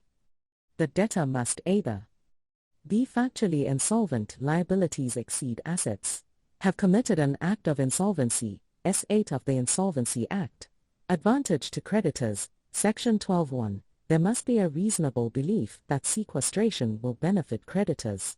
The burden of proof remains on the creditor throughout the proceedings. Braithwaite v. Gilbert, Volkskas BPK intervening, 1984, 4, SA 717, W. Mediation, Rule 41A of the Uniform Rules of Court, the applicant must serve a notice to each respondent regarding agreement or opposition to mediation, Rule 41A2A. Mediation is voluntary, but courts may refer disputes to mediation before judgment, Rule 41A3. 3.1.1 Applicant entitled to apply, Section 9(1), the applicant must have a liquidated claim of at least a 100, single creditor, or a 200, multiple creditors. A secured creditor may still apply, A.V. Halls 1959, 2, SA 656, N. The applicant must have locus standi to appear in the High Court. Special cases. Tax debts. A SAR senior official may authorize sequestration for unpaid taxes, S100, and 77(1) of the Tax Administration Act 28 of 2011. Unregistered banking business. The Registrar of Banks may authorize sequestration. Registrar of Banks v. Smith 2013, JDR 0718, GNP. Claims that qualify under S92. A claim not yet due, but already accrued counts as liquidated. Credit agreements do not prevent sequestration unless they explicitly prohibit legal action within a set period. Schneider No v. Reiki 1955, 1, SA 19, W. Reciprocal contracts. If a creditor has not yet performed, the claim is not yet due. Sandunes CC v. Cat 1998, 2, SA 461, SE. Minimum claim requirement for final sequestration. The applicant must have a claim of at least a 100 at both the time of applying for provisional sequestration, the time of seeking final sequestration. If a third party, for example, a surety, pays off the claim, reducing it below R100, the order must be discharged. Johannesburg Livestock Company v. Hare 1921, WLD 121. Another creditor may intervene and reapply for sequestration if the original applicant's claim is eliminated. Reliance Agencies, Proprietary, Limited v. Patel 1946, CPD 463. 3.1. 2. Debtor committed an act of insolvency or is insolvent. Acts of insolvency, S8 of the Insolvency Act, include fraudulent disposal of property, failure to satisfy a judgment, fleeing to avoid creditors, offering creditors a settlement less than the full debt. The onus of proof is on the sequestrating creditor. Braithwaite v. Gilbert, 1984, 4 SA 717, W. 3.1.3 Reason to believe sequestration will benefit creditors. The applicant must prove that sequestration will result in a higher return for creditors than if the debtor remains in control of assets, lead to proper asset distribution among creditors. 3.1.4 Friendly sequestration occurs when a friendly creditor applies for sequestration to assist the debtor. Courts scrutinize these applications to prevent abuse of sequestration laws. 3.2 Application for sequestration. Form and content. Rule 6 of the Uniform Rules of Court. filed by notice of motion with a supporting affidavit, must provide evidence of insolvency, and benefit to creditors, must be served on affected parties, steps prior to adjudication, compliance with procedural rules, service of necessary documents, provisional sequestration. Court grants a provisional order pending final adjudication, service of Rule Nisi. The Rule Nisi is served on interested parties, notifying them of the sequestration application, opposition to application. The debtor or creditors may oppose the sequestration order, anticipation of return day. The return day is the date when the court considers final sequestration, intervention by another creditor. If the original applicant's claim is settled, another creditor may apply to continue sequestration, final sequestration. If requirements are met, the court grants a final sequestration order. 3.3 Court's discretion. The court has discretion to refuse sequestration even if requirements are met. 3.4 Costs of proceedings. Costs are usually paid from the sequestrated estate. If the estate has insufficient funds, the applicant may be liable. 3.5 Unwarranted or vexatious proceedings. If sequestration is applied maliciously or without justification, the applicant may be penalized. 3.6 Setting aside a sequestration order. A sequestration order may be set aside if the debtor was not actually insolvent, the order was obtained fraudulently, the sequestration was not in creditor's best interests. This summary provides a structured and detailed breakdown of compulsory sequestration, covering all legal requirements, procedures, and relevant case law. Next. Page 3.1. Debtor committed act of insolvency, or is insolvent. Acts of insolvency. Creditors often cannot prove that a debtor's liabilities exceed assets, so certain acts or omissions are classified as acts of insolvency. De Villiers No v. Mawson Properties, Proprietary, Limited 1983, 4, SA 670, T. 676. Establishing an act of insolvency allows sequestration, without proving actual insolvency. Absa Bank Limited via Pelkrin, 2022, ZAG 429 para 15. A debtor's estate may be sequestrated even if technically solvent. D.P. Duplessis Procureurs v. Van Arda 1999, 4, SA 1333, T. 1335. Acts of insolvency committed post-sequestration proceedings can be relied upon if properly alleged. Jusub v. Sumar 1930 TPD 700 and 73 779, Hassan and another v. Barange No 2012, 6, SA 329, SEA 347. Any creditor may apply for sequestration once an act of insolvency is committed, regardless of whether the act was directed at that specific creditor. Beira v. Raffaele Weiner and others 1997, 4, SA 332, SCA 338. If a spouse married in community of property commits an act of insolvency, it applies to both spouses, justifying sequestration of the joint estate. Standard Bank of SA, Limited v. Supersad, and another 2005, 4, SA 148, C. 152-3, and the separate estate post-divorce, BP Southern Africa, Proprietary, Limited v. Vayun NN under 2002, 5, SA 630, 638-9. Even privileged communications, for example, settlement offers marked without prejudice, may be relied upon to prove an act of insolvency. Lynn and Main Incorporated v. Naidu, and another 2006, 1, SA 59, N. 67. Public policy allows admissions of insolvency to be disclosed even in privileged circumstances. Absa Bank Limited v. Hemala Group 2015, 5, SA 215, SCA 219. Absence from republic or dwelling. A debtor commits an act of insolvency, if they leave or remain absent from South Africa, or depart from their dwelling to evade or delay debt payment. S8a. The creditor must prove the debtor's intention to evade debts. Estate Saltzman v Van Rooyen 1944, OPD 1, Bahrain No v Hassan, and another 2009, 2, SA 339, N. 365.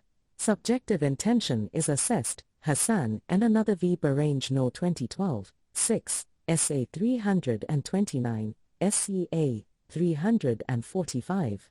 Mere departure or absence is insufficient, it must be linked to debt evasion. Bishop v Baker 1962, 2, SA 679, D. Abel v Strauss 1973, 2, SA 611, W. Example, in J.M. Busher Investment Group, Proprietary, Limited v Hockly, 2022, ZAC 439, a debtor fled to Malawi after skipping bail, failed to disclose financial status and was presumed insolvent. Additional evidence may support intent, for example, failure to keep a scheduled payment appointment, Rabich v. Miller, 1885, 6 NLR 167. B. Failure to satisfy judgment occurs when 1. Debtor fails to satisfy a judgment or indicate sufficient disposable property to do so upon sheriff's demand. 2. Sheriff's return shows insufficient disposable property, even without debtor's direct refusal. S8b. Sheriff's return is prima facie proof. S43-2. Superior Courts Act 10 of 2013. If sheriff fails to demand satisfaction, no act of insolvency is committed. Netbank Limited v Norton 1987, 3, SA 619, N. A nulla bona return issued to another creditor may justify sequestration, if that creditor remains unpaid. Beira v Raffaele Weiner and others 1997, 4, SA 332, SCA 338. Judgment must be against the debtor personally, not just a business entity they own. Stocks and Stocks Industrial Holdings, Proprietary, Limited v Roberts T.A., Premier Timber and Trading, 1998, 4 all SA 231, SE 233-4. Personal service of the writ is required. Rodru, Proprietary, Limited v Rassol 1975, 3, SA 137, 0, 138. Debtor must indicate property with sufficient detail for sheriff to attach and sell it. Nathan and Co. v Shenandoah 1963, 1, SA 179, N. 181-2. Disposable property includes movable, immovable, and incorporeal assets. Mostert No v von Hirschberg 1961, 1, SA 146, 0, but not mortgaged immovable property unless the sequestrating creditor is the first mortgagee. Western Bank Limited v Else 1976, 2, SA 797, T. If sheriff attaches property that later sells for less than the debt, the creditor may still rely on the shortfall as an act of insolvency. Pazes v Fittides 1940 WLD 189. The sheriff's return serves as prima facie proof, and the debtor bears the onus to prove otherwise with clear and satisfactory evidence. Van Vuren v Janssen 1977, 3 SA 1062 T. Example, in Van Vuren, the debtor argued that the sheriff only asked about business assets and not personal assets, but the court rejected this claim as improbable. The sheriff who executed the judgment must sign the return, otherwise, it is invalid. De Wet v La Riche 2000, 3, SA 1118, T. Next page. Acts of insolvency continued. C. Disposition prejudicing creditors or preferring one creditor. S8c. Applies where a debtor makes or attempts to make a disposition of property that prejudices creditors or prefers one creditor over another. Includes both actual and attempted dispositions. Norensmittel GmbH v Otto 1991, 4, SA 414, C. Debtor's intent is irrelevant, only the effect of the disposition matters. De Villiers No v Mawson Properties, Proprietary, Limited 1983, 4, SA 670, T. 675. Examples: paying one debt while refusing to pay another, de Villiers case.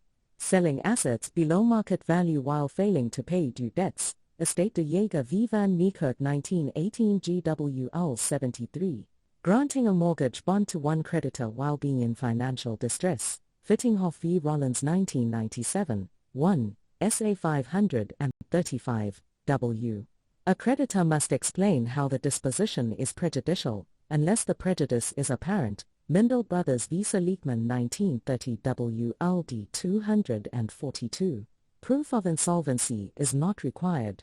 But if a disposition leaves the debtor insolvent or illiquid, it may indicate prejudice. Standard Bank v. Sapper Fleury 1925 SWA 7, Narensmittel GmbH v. Otto.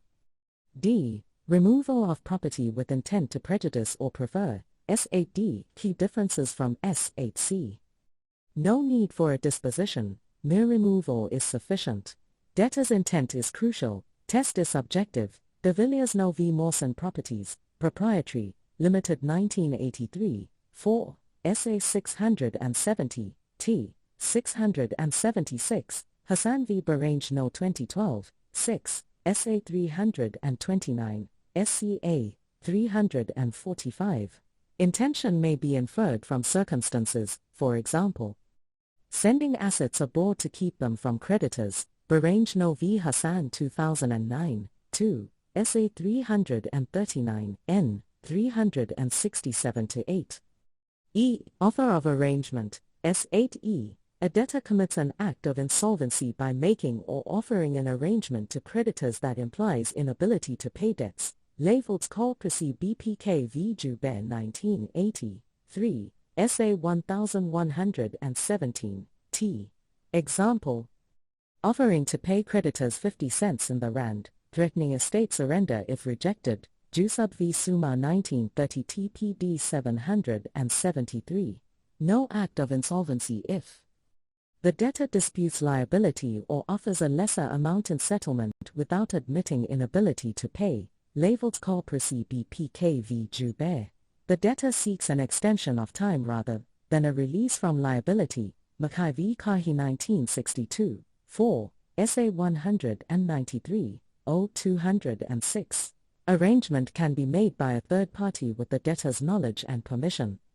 F. Failure to apply for surrender, S8F. 3 acts of insolvency arise when a debtor publishes a notice of surrender that has not lapsed or been withdrawn and then fails to lodge a statement of affairs with the master, files an incorrect or incomplete statement, fails to apply for acceptance of surrender on the specified date.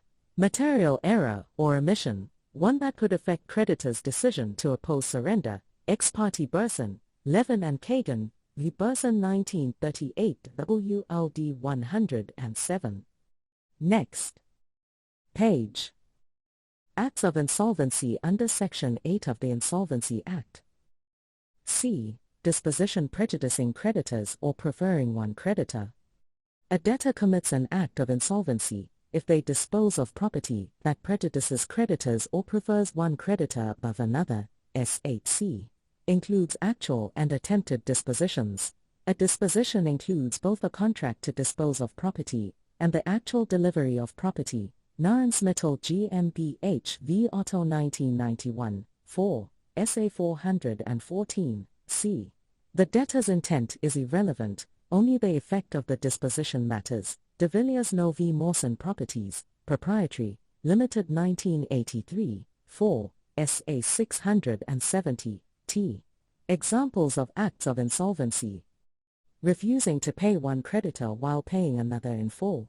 Selling an asset below market value while failing to pay due debts. Estate de Jager v. Van Niekerk 1918 GWL 73. Passing a mortgage bond to secure one creditor while facing financial difficulties. Fittinghoff and others v. Rollins, Fittinghoff and others v. Stockton 1997, 1, SA 535, W. Court held that an act of insolvency under S8C occurs only when a debtor actually prefers one creditor, over another after more than one debt has fallen due, de Villiers-No case. Applicants must explain how the disposition is prejudicial unless it is evident on its face. Mindel Brothers and Mindel v. Seligman 1930 WLD 242. D. Removal of property with intent to prejudice or prefer. Removing or attempting to remove property with intent to prejudice creditors or prefer one creditor, S8D. Unlike S8C, intent is the key factor, not the effect of the removal. The test for intent is subjective. De Villiers-No v. Mawson Properties, Proprietary, Limited 1983, 4, SA 670, T. Hassan and another v. Bahrain-No 2012, 6, SA 329, SCA. Intent can be inferred from circumstances, for example, sending money/goods abroad to prevent creditors from accessing them, Bahrain-No v. Hassan, and another 2009, 2, SA 339, N.E., offer of arrangement. A debtor commits an act of insolvency if they offer to make any arrangement with creditors to be released from debts, S8E.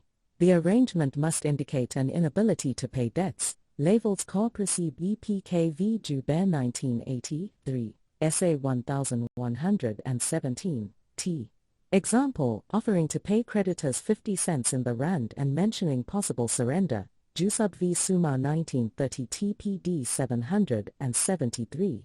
If a debtor disputes the amount or liability and offers a lower settlement, it does not indicate insolvency. A third party may make the offer on behalf of the debtor, Labels Corporacy BPK v. Joubert. An arrangement requiring creditors to extend payment time does not constitute insolvency, Mackay v. Kahi 1962, 4, SA 193, OF. Failure to apply for surrender. A debtor commits an act of insolvency if, after publishing a notice of surrender, they fail to lodge a statement of affairs, submit an incorrect or incomplete statement of affairs, fail to apply for the surrender's acceptance on the designated date, S8F. The notice must not have lapsed or been withdrawn, S6 or 7. Material errors/omissions affect creditors' decisions, ex parte Burson, Levin and Kagan v. Burson 1938, WLD 107. G. Notice of inability to pay. A written notice to any creditor stating an inability to pay any debt constitutes an act of insolvency, S8G. The notice must be in writing, Patel v. Sunday 1936, CPD 466. Courts interpret any of his debts to mean even a single debt, Optima Fertilizers, Proprietary, Limited v. Turner 1968, 4, SA 29, D. Court v. Standard Bank of SA Limited 1995, 3, SA 123, A. Example, a debtor's attorney writing to a creditor offering installment payments due to financial difficulties, Goldblatt's Wholesale, Proprietary, Limited v. Damalis 1953, 3, SA 730, O. The key test is whether a reasonable person in the creditor's position would interpret the notice as an admission of inability to pay, Court v. Standard Bank of SA Limited. A debtor applying for an administration order under S74 of the Magistrates' Courts Act 32 of 1944 may commit an act of insolvency if they state they cannot pay their debts. Volkskas Bank v. Peterson 1993, 1, SA 312, c. However, if the application suggests liquidity rather than insolvency, no act of insolvency occurs. Shaban and Co., Proprietary, Limited v. Plank 1966, 1, SA 59, 0. Initially, applying for debt review under the National Credit Act 34 of 2005 was debated as an act of insolvency. First Rand Bank Limited v. Evans 2011, 4, SA 597, KZD. The issue was resolved by S8A of the Insolvency Act, effective 13 March 2015. Applying for debt review does not constitute an act of insolvency. H. Inability to pay debts after notice of transfer of business. A trader commits an act of insolvency if they publish a notice in the Gazette of their intention to transfer their business and are then unable to pay their debts, S8H. Upon notice publication, all liquidated business debts become due if creditors demand payment. S34(2). Proof of inability to pay a single debt may suggest an inability to pay all debts, but refusal to pay is insufficient. S.A. Spice Works, Proprietary, Limited v. Spice 1957, 1, S.A. 679, T. Debtor in fact insolvent. A creditor may rely on actual insolvency, liabilities exceeding assets, instead of an act of insolvency. If an act of insolvency is not proven, but factual insolvency is clear, the court may still grant sequestration. Corner Shop, Proprietary, Limited v. Moodley 1950, 4, S.A. 55, T. Factual insolvency can be shown directly, evidence of liabilities versus market value of assets. Indirectly, circumstances strongly implying insolvency, for example, unpaid debts and creditor distribution requests. Absa Bank Limited v. Reebokskloof, Proprietary, Limited 1993, 4, S.A. 436, c.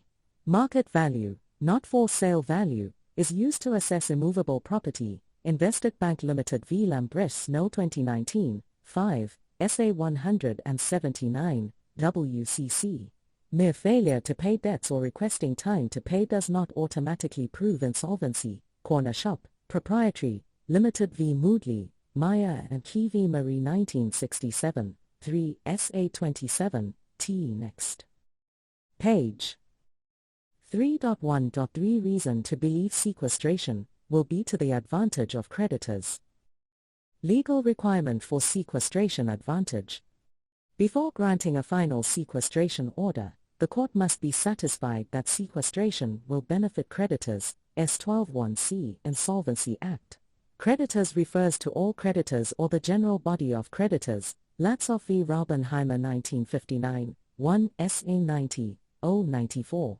A substantial portion of creditors, based on claim value, must derive an advantage from sequestration. Trust Wholesalers and Woolens, Proprietary, Limited v. Mac 1954, 2, S.A. 109, N. 111, Fessy v. Absa Bank Limited 2000, 1, S.A. 499, C. 505. The term advantage is broad and should not be rigidly interpreted. Stratford v. Investec Bank Limited 2015, 3, S.A. 1, C.C. 19. Forms of advantage to creditors. A dividend for creditors. An inquiry into the debtor's finances to identify impeachable dispositions. A trustee's control over the estate to prevent asset wastage or concealment. Threshold for a not negligible dividend. Sequestration must yield at least a not negligible dividend. Trust Wholesalers and Woolens, Proprietary, Limited v. Mac 1954, 2, S.A. 109, N. 111, Ex parte Bauer 2009, 6, S.A. 382, GNP, 386. No benefit if no dividend remains after sequestration costs. London Estates, Proprietary, Limited v. Nair 1957, 3, S.A. 591, D. Ex parte Steenkamp 1996, 3, S.A. 822, W. Past inconsistencies.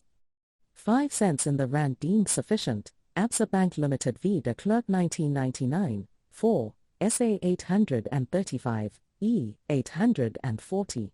10 cents in the rand deemed insufficient. Esterhuizen v. Swanepoel 2004, 4, S.A. 89, W. 102. 20 cents in the rand required in North Gauteng High Court. Ex parte Ogunlaja 2011 Joel 2709, GNP, Para 9, reaffirmed in Bose v. Nedbank Limited 2022 JDR 0788, GP, Para 32. Judicial approach to fixed dividend requirements.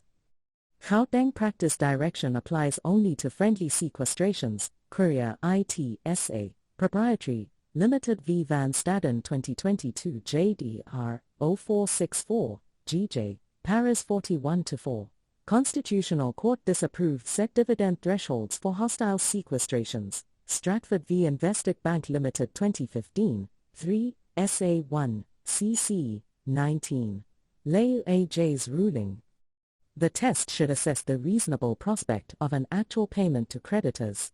Sequestration should not be avoided solely due to an inability to show a set dividend threshold.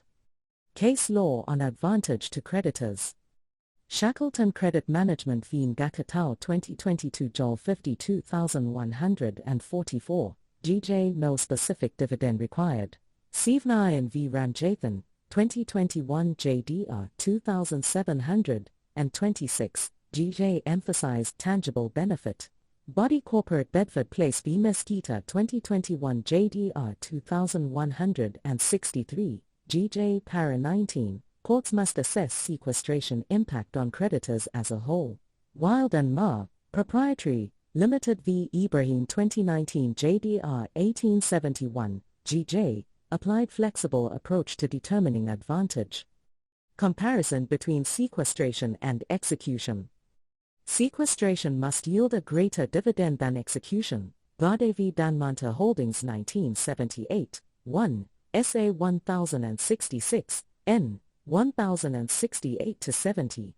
Gade case. A sole creditor applying for sequestration must show that sequestration offers an advantage beyond ordinary execution. Nulla bona return alone is insufficient to prove advantage. Momokos v. Davids 1976, 1, SA 19, C, and Standard Bank v. Mare 2022 JDR 0498, GP, confirm the above principle. Sequestration versus ordinary execution. Absa Bank Limited v. De Klerk 1999, 4, SA 835, E. Sequestration can be cheaper and quicker than litigation for a judgment creditor. Invested Bank Limited v. Lambrecht Snow 2019, 5, SA 179, WCC. If sequestration offers no real advantage over execution, it should not be granted. Proving the reasonable prospect of benefit. The court does not require actual financial benefit, only a reasonable prospect of benefit. Meskin and Covey Friedman 1948, 2, SA 555, W. 559. A debtor without assets may still face sequestration if they have a substantial income that could become available to creditors. Russell v. Levin 1964, 1, SA 128, C.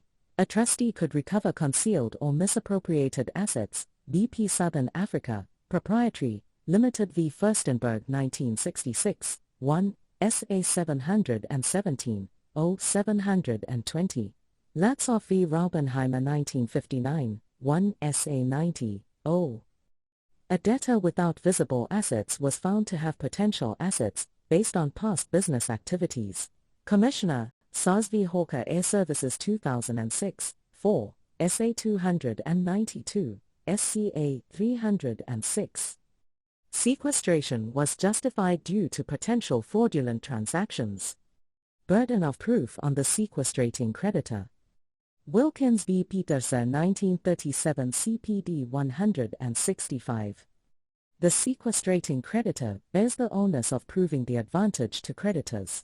Latsoff v. Raubenheimer 1959, 1 SA 90, 093. Acts of insolvency alone do not automatically indicate advantage to creditors. _. 3.1.4 Friendly sequestration. Definition and characteristics. Friendly sequestration. The debtor arranges with a friendly creditor to initiate sequestration. Often involves a small loan given despite obvious financial distress. The debtor commits an act of insolvency, allowing the creditor to apply for sequestration. Judicial recognition of friendly sequestrations. Craggs v. Dedekind 1996, 1, SA 935, C. 937. Characteristics include: debt usually arises from a small, unsecured loan.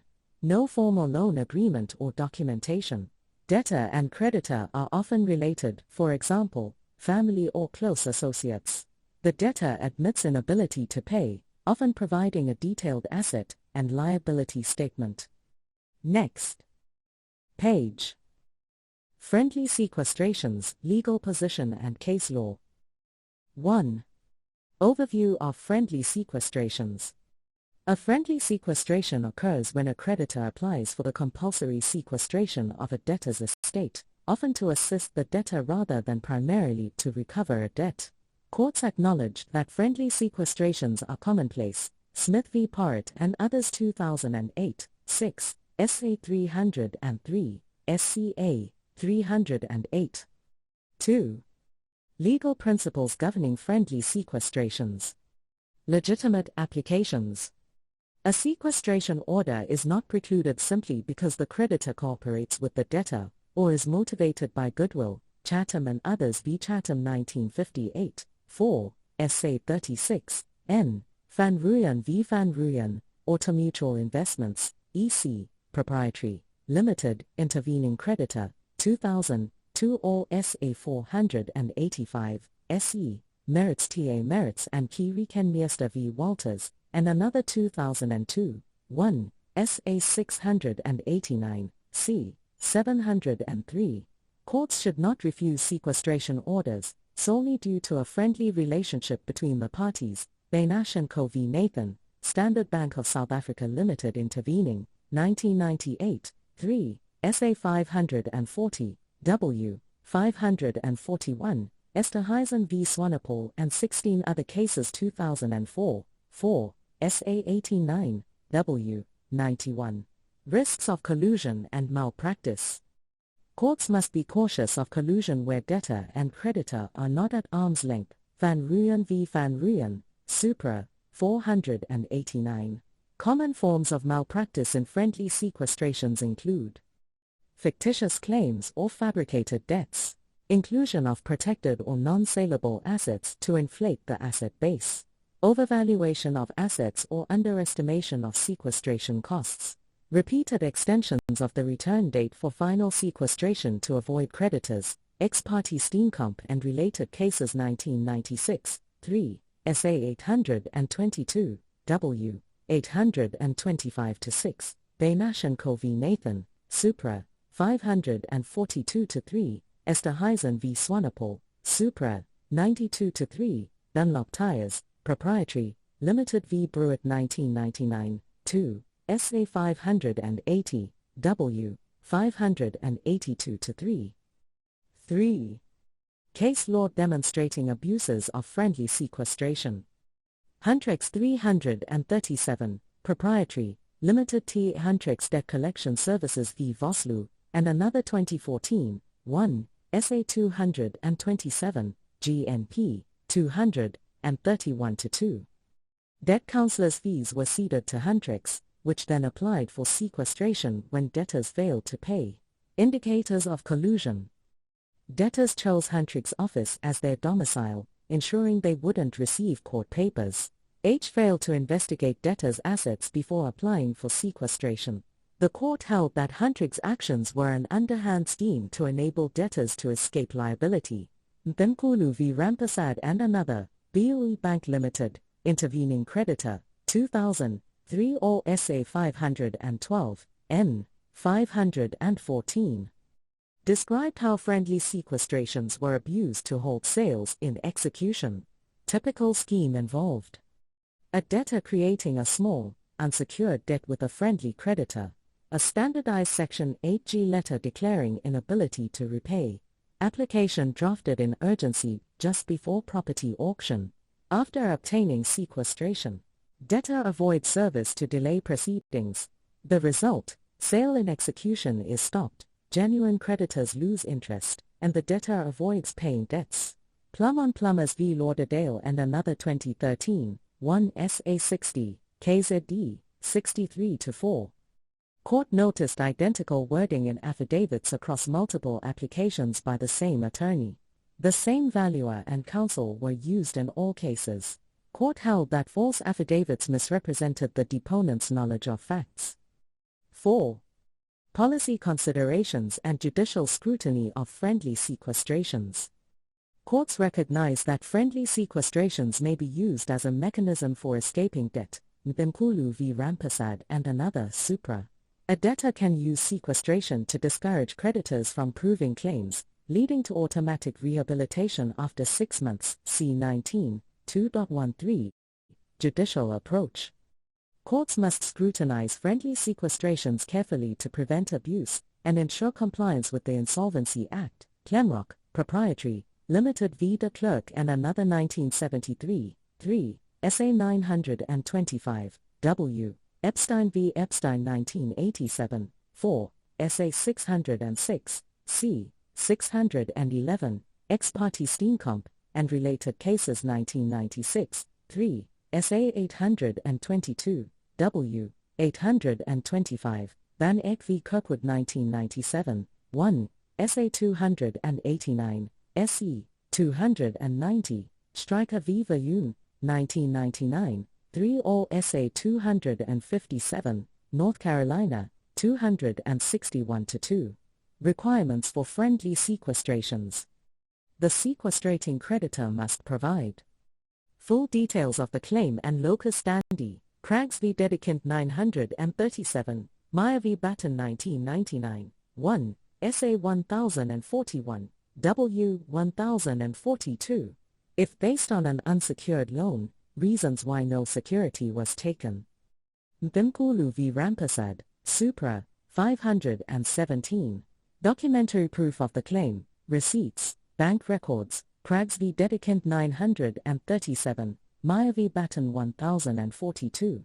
Valuation of assets supported by evidence, Ex parte Bauer and similar applications 2009, 6, SA 382, GNP, 387-9. If another creditor has attached assets, proof that prior notice was given, Mthimkhulu v. Rampersad, Supra. If seeking an extension of the return date, an affidavit justifying the delay, Baynash and Co. v. Nathan, Supra. 5. Benefit to creditors and the court's discretion. Stratford and others v. Investec Bank Limited and others 2015, 3 SA 1, CC 19. Court held that stating cents in the rand or not negligible benefit is unhelpful in hostile sequestrations but has been required in friendly sequestrations. However, courts retain discretion to determine each case based on its own facts. Hillhouse v. Stott, Freeburn Investments, Proprietary, Limited v. Etzkin, Bota v. Bota 1990, 4, SA 580, W. 586. 6. Conclusion. Friendly sequestrations are legally permissible but prone to abuse. Courts must scrutinize applications carefully to prevent fraud, collusion, and prejudicing genuine creditors. The creditor bears the onus to prove the legitimacy of the claim, the debtor's realizable assets, and the benefit to creditors. Next page. 3.2 Application for sequestration. 3.2.1 Form and content of application. Brought by notice of motion supported by affidavit, by sequestrating creditor or another with knowledge. Affidavit must establish sequestration requirements and contain the following. 1. Sequestrating creditor's details. Full names, status, occupation, and address. Must show locus standi to apply. If an agent applies, affidavit must confirm authorization. Thorno v. Sinclair 1930 EDL 409.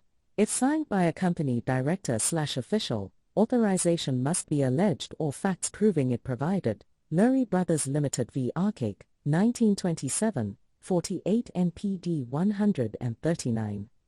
2. Debtor's details.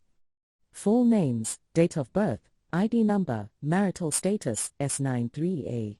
If married, details of spouse required. Court jurisdiction must be established. 1.4. 2. Generally, joinder of two debtors not permitted, even if jointly liable for Rella, Proprietary, Limited v. Craigie 1980, 3, SA 167, W, Huntrex 337, Proprietary, Limited v. Vosloo 2014, 1, SA 227, GNP, Stratfast, Proprietary, Limited v. Ace 2017, 6, SA 491, GJ. Exception joinder may be allowed if all parties consent or there is complete identity of interests. Main Industries, Proprietary, Limited v. Serpentine 1991, 2, SA 604, N. 3. Matrimonial Property Act compliance. Section 17(4)b requires sequestration of a joint estate if spouses are married in community of property. Decor, Proprietary, Limited v. Pina 1991, 3, SA 406, W. Court cannot dismiss an application for lack of spouse details if reasonable steps were taken to ascertain them. Example, J.M. Basher Investment Group, Proprietary, Limited v. Huxley, 2022, Zact 439, debtor and spouse fled, court accepted marriage certificate as sufficient.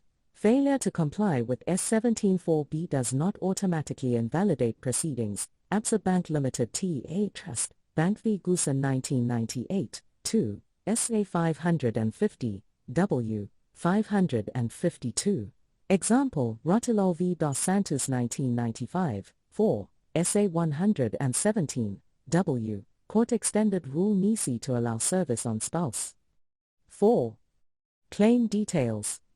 Amount, cause, nature of claim, and whether secured, S93. If claim is ceded, details of cession must be given. Van der Merwe and Seller v. Ace 1932 OPD 125. 5. Acts of insolvency or actual insolvency. If based on act of insolvency, must follow act's wording and provide factual basis. Merrick & Co. v. Drew, 1908, 29 NLR 557, Linda Brothers v. Gordon, 1913, 34 NPD 225. If based on a nulla bona return, return must be attached. Cater v. Halleman 1958, 4, SA 31, N 32. If return not recent, creditor must provide updated averments of debtors and changed position. Biart v. Kurishi 1929 TPD 896.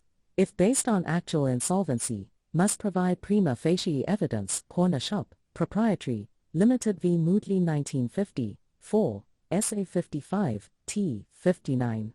If based on debtor's words, must state exact wording and let court decide. Vetner v. Erickson 1926 WLD 8183. 6. Advantage to creditors. Affidavit must show sequestration will benefit creditors. London Estates, Proprietary, Limited v. Nair 1957, 3 SA 591, D 593. If based on immovable property, expert evidence required to estimate probable sale yield. Nell v. Luba 1999, 3 SA 109, W 111-12. 7. Other relevant facts. Counterclaims by debtor against creditor may be relevant. Barclays Bank v. Giles 1931 TPD 9. 8. Procedural requirements. Security deposit confirmation, S93, C3, 2, A. Filing with master for report, S94, C3, 2.24. Copies to interested parties and affidavit on compliance, with S94AA, C3, 2.2v.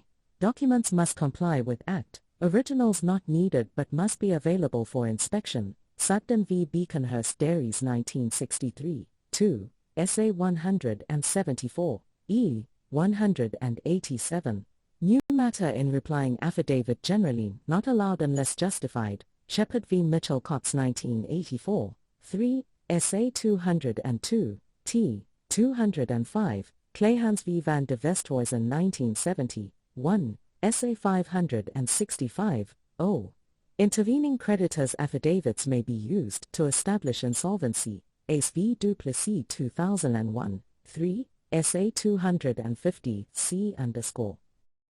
3.2 steps prior to adjudication on application. I. Security for costs. Creditor must bear costs of sequestration until trustee is appointed, S14(1). Required to deposit security with the master, S93. Master's certificate must be issued within 10 days before application date. Date of application equals date of notice of motion, not hearing date. Thomas v. Capebread 1975, 1, SA 616, d.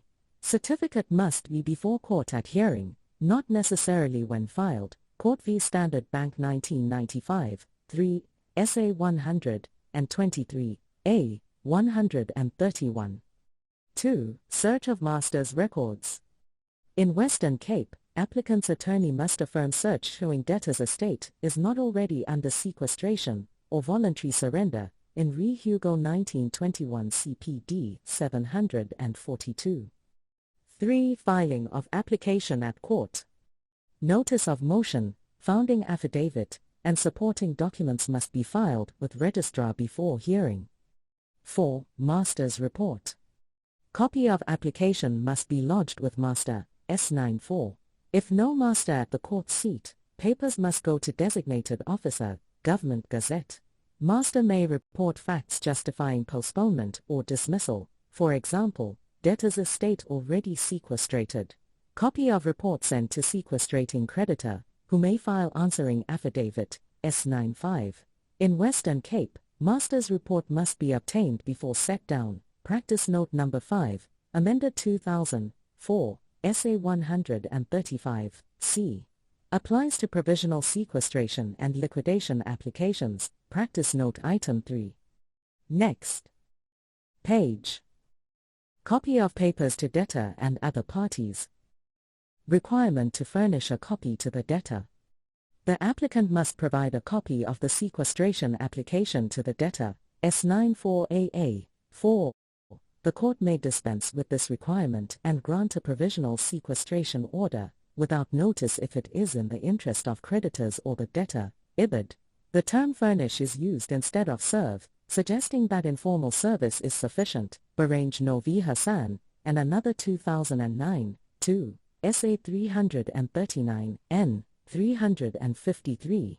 If the applicant seeks to dispense with furnishing their application, the founding affidavit must justify it, considering urgency of the matter, debtor's conduct regarding assets, possible prejudice to the creditor if the debtor is forewarned. Barange No v. Hassan and another, C.F. Fisher v. Puyol 1972, 2, SA 496, T. Rule 6.2 and Rule 6.5a of Uniform Rules of Court.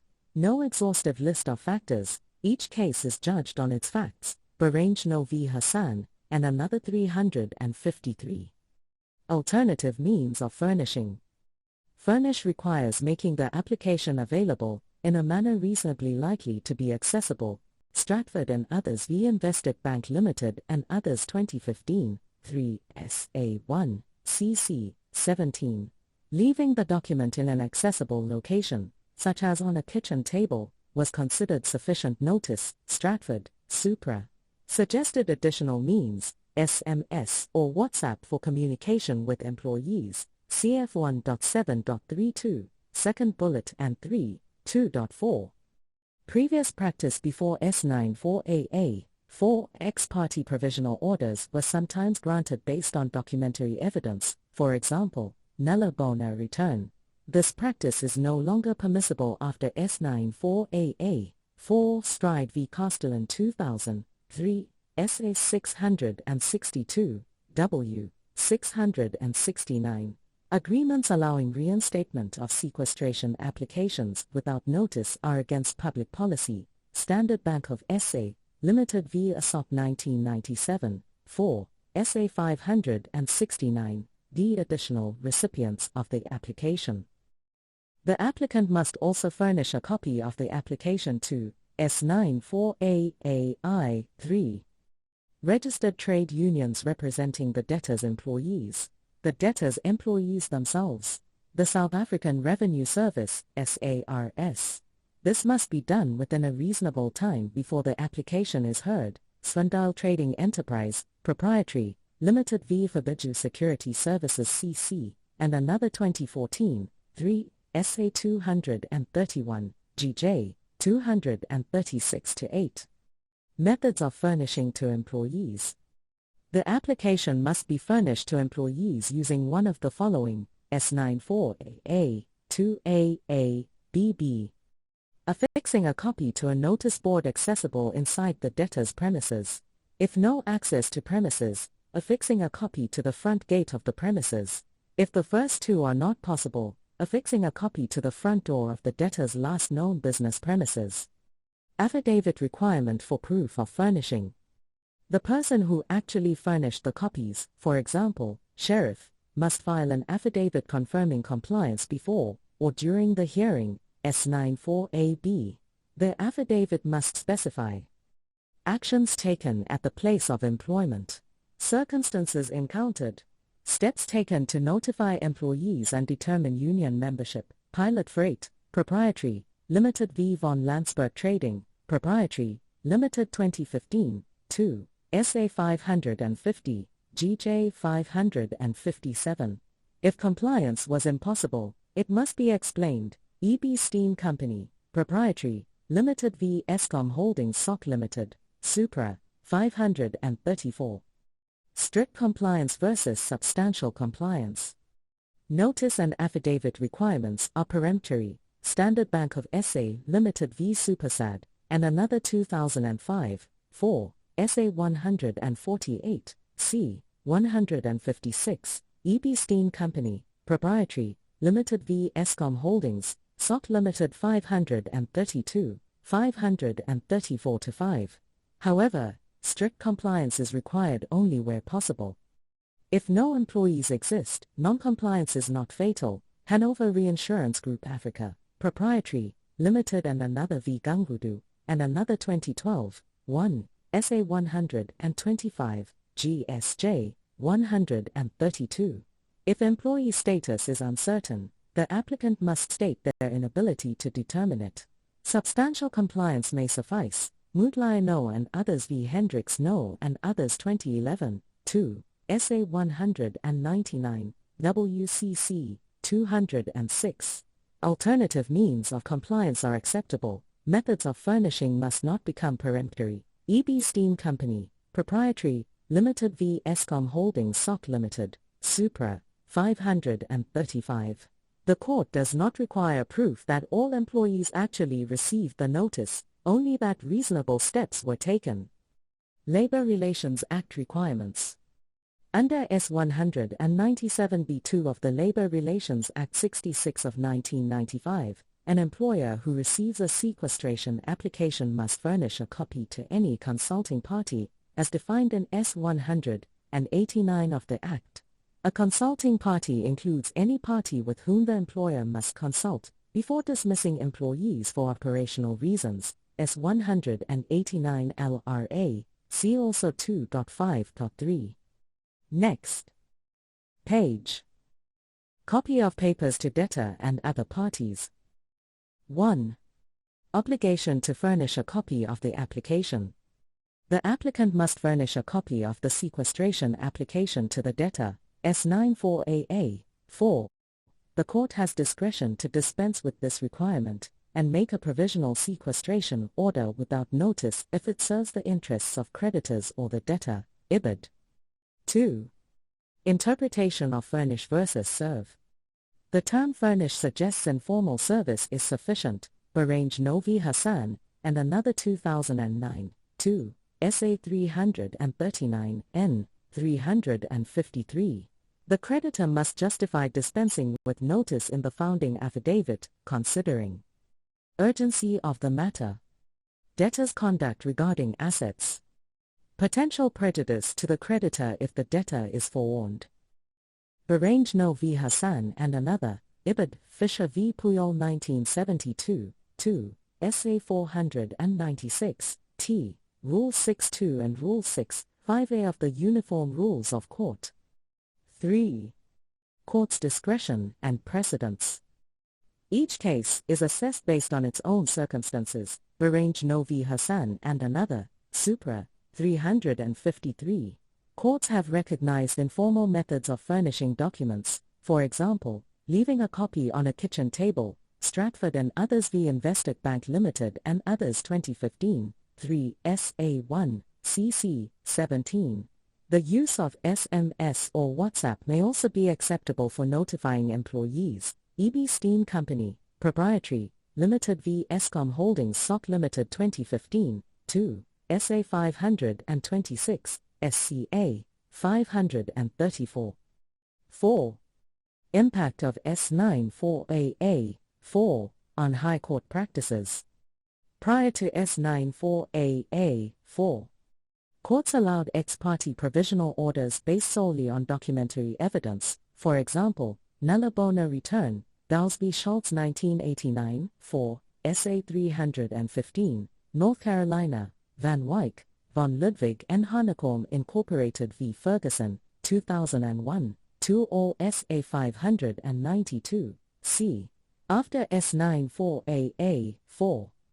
Ex parte applications without notice are no longer permissible solely, based on clear documentary evidence, Stride v. Castellan 2000, 3, SA 662, W. 669.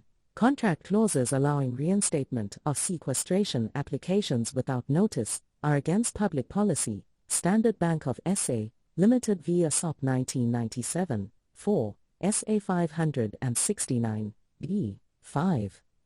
Additional parties to be notified.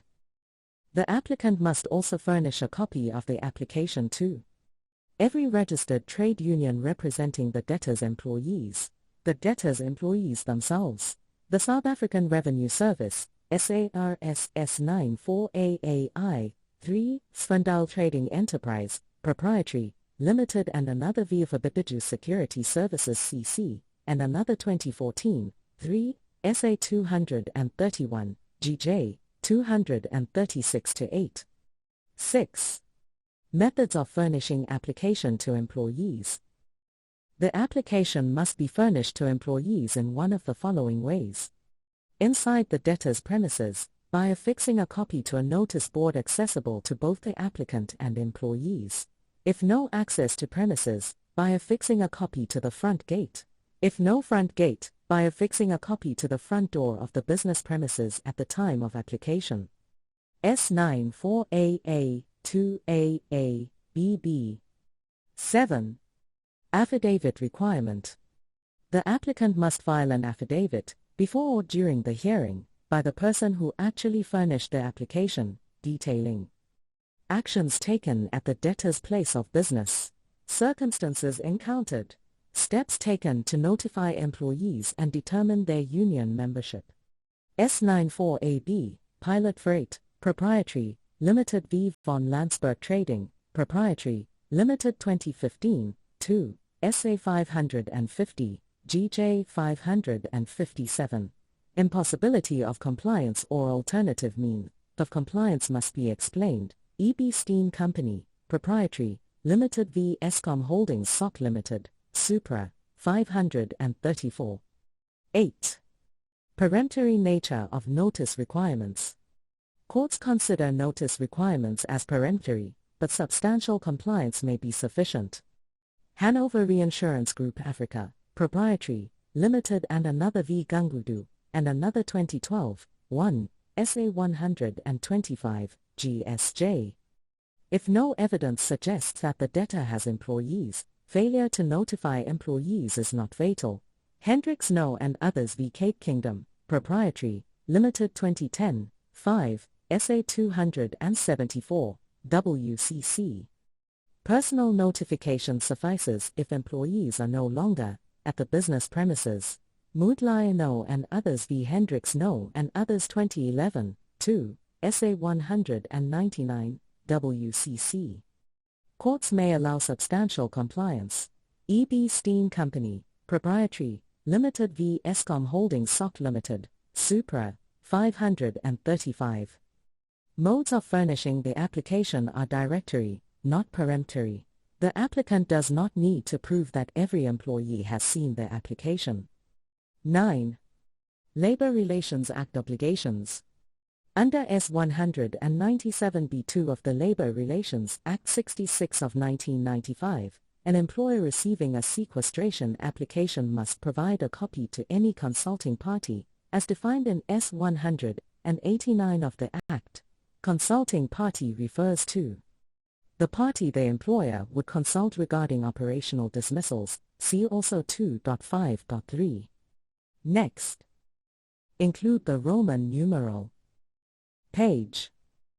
V. Copy of papers to debtor and other parties. 1. Obligation to furnish a copy of the application.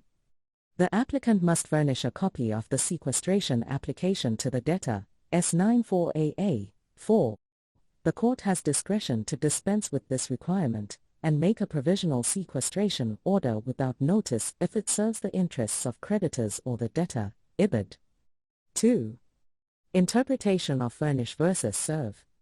The term furnish suggests informal service is sufficient, Barange Novi Hassan, and another 2009, 2, SA 339, N. 353.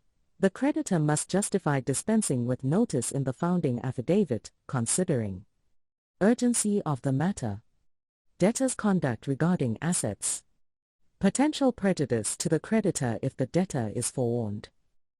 Barange Novi Hassan and another, Ibid, Fisher v. Puyol 1972, 2, SA 496, T, Rule 6.2 and Rule 6.5a of the Uniform Rules of Court.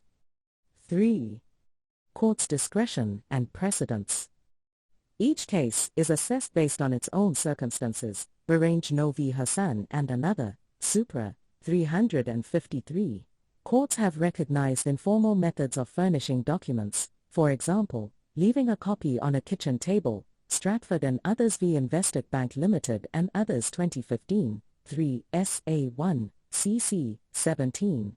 The use of SMS or WhatsApp may also be acceptable for notifying employees, E.B. Steen Company, Proprietary, Limited v. Escom Holdings SOC Limited 2015, 2, SA 526, SCA, 534. 4. Impact of S94AA, 4, on High Court practices. Prior to S94AA, 4.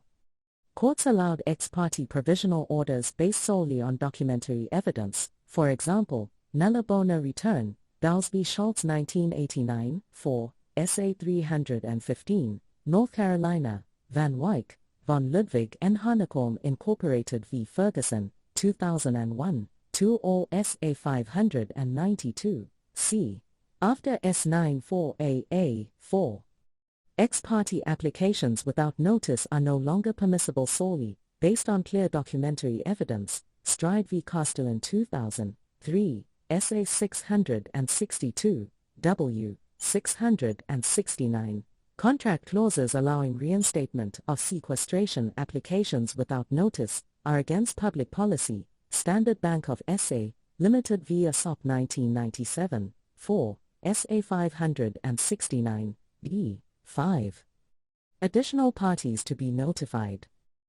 The applicant must also furnish a copy of the application to every registered trade union representing the debtor's employees, the debtor's employees themselves, the South African Revenue Service, SARS S94AAI, 3, Svendal Trading Enterprise, Proprietary, Limited and another via for Bidiju Security Services CC, and another 2014, 3, SA 231, GJ, 236-8. 6. Methods of furnishing application to employees. The application must be furnished to employees in one of the following ways. Inside the debtor's premises, by affixing a copy to a notice board accessible to both the applicant and employees. If no access to premises, by affixing a copy to the front gate. If no front gate, by affixing a copy to the front door of the business premises at the time of application. S94AA, 2AA, BB. 7. Affidavit requirement. The applicant must file an affidavit, before or during the hearing, by the person who actually furnished the application, detailing actions taken at the debtor's place of business, circumstances encountered, steps taken to notify employees and determine their union membership. S94AB, Pilot Freight, Proprietary, Limited v. Von Landsberg Trading, Proprietary, Limited 2015, 2, SA 550, GJ 557. Impossibility of compliance or alternative mean. of compliance must be explained. EB Steam Company, Proprietary, Limited v. Eskom Holdings SOC Limited, Supra, 534. 8. Peremptory nature of notice requirements. Courts consider notice requirements as peremptory, but substantial compliance may be sufficient. Hanover Reinsurance Group Africa, Proprietary, Limited and another v. Gangudu, and another 2012, 1, SA 125, GSJ. If no evidence suggests that the debtor has employees, failure to notify employees is not fatal. Hendricks No and others v. Cape Kingdom, Proprietary, Limited 2010, 5, SA 274, WCC. Personal notification suffices if employees are no longer at the business premises. Moodleye No and others v. Hendricks No and others 2011, 2, SA 199, WCC. Courts may allow substantial compliance. EB Steam Company, Proprietary, Limited v. Eskom Holdings SOC Limited, Supra, 535. Modes of furnishing the application are directory, not peremptory. The applicant does not need to prove that every employee has seen their application. 9. Labor Relations Act obligations. Under S. 197b2 of the Labor Relations Act 66 of 1995, an employer receiving a sequestration application must provide a copy to any consulting party, as defined in S. 189 of the Act. Consulting party refers to the party the employer would consult regarding operational dismissals, see also 2.5.3. Next page. VI. Provisional sequestration. 1. Two-stage court process. A sequestrating creditor must approach the court twice. First, obtain a provisional sequestration order, S10. Second, have the provisional order confirmed as final, S12. The same requirements must be met in both stages, but with different standards of proof. Provisional stage, court must find a prima facie case. Final stage, court must be satisfied on a balance of probabilities. Sachs Morris, Proprietary, Limited v. Smith 1951, 3, SA 167, 0, 170, Lindhaven Meat Market CC v. Reinecker 2001, 1, SA 454, W, 460. A final sequestration order cannot be granted without a next correction to be made. Always use the numbers and Roman numeral as written in the texts I post. Page 323. Provisional sequestration. 1. Two-stage court process. A sequestrating creditor must approach the court twice. First, obtain a provisional sequestration order, S10. Second, have the provisional order confirmed as final, S12. The same requirements must be met in both stages, but with different standards of proof. Provisional stage, court must find a prima facie case. Final stage, court must be satisfied on a balance of probabilities. Sachs Morris, Proprietary, Limited v. Smith 1951, 3, SA 167, 0, 170, Lindhaven Meat Market CC v. Reinecker 2001, 1, SA 454, W, 460. A final order cannot be granted without a provisional one first being made. Mercantile Bank v. Ross 2021 JDR 1953, GJ Para 41. If a provisional order is a nullity, the final order is also invalid. Mark v. Net Travel, Proprietary, Limited T. Air American Express Travel Service 1996, 3, SA 1, A, 9-10. 2. Documents required for provisional sequestration. The following must be submitted to the court. Notice of motion, including a draft of the provisional order, and founding affidavits. Master's certificate confirming security has been given. Affidavit of search required in the Western Cape. Master's report, or if unavailable, proof of service of the papers on the master. Sequestrating creditor's affidavit, if any, responding to the master's report. Affidavit confirming service of application copies to the debtor and interested parties under S94AA. 3. Court's possible decisions, S95.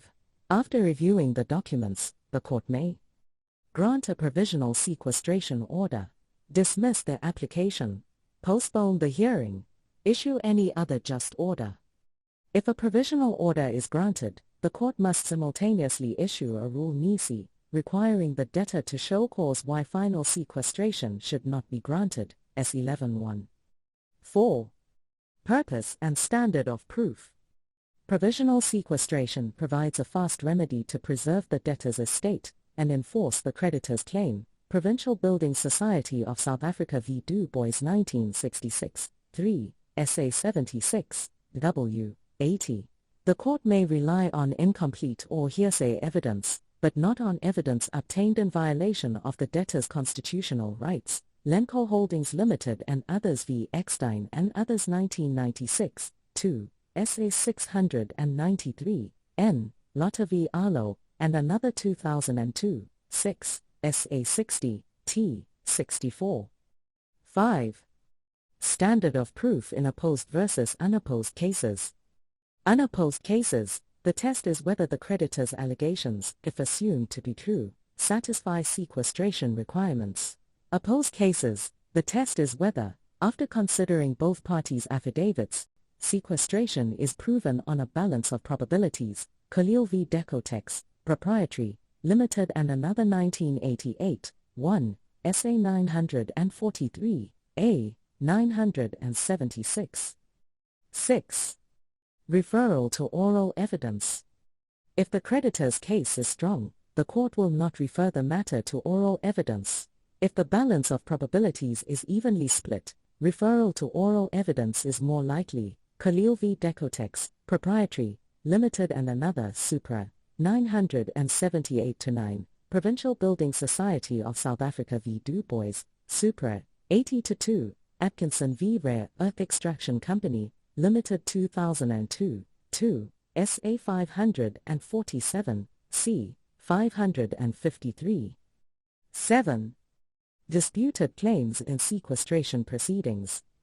Sequestration should not be used to settle disputed claims. Exploitati en beleggingsmaatschappij Argonauten 11 BV, and another v. Hornick 2012, 1, SA 247, SCA 251-2.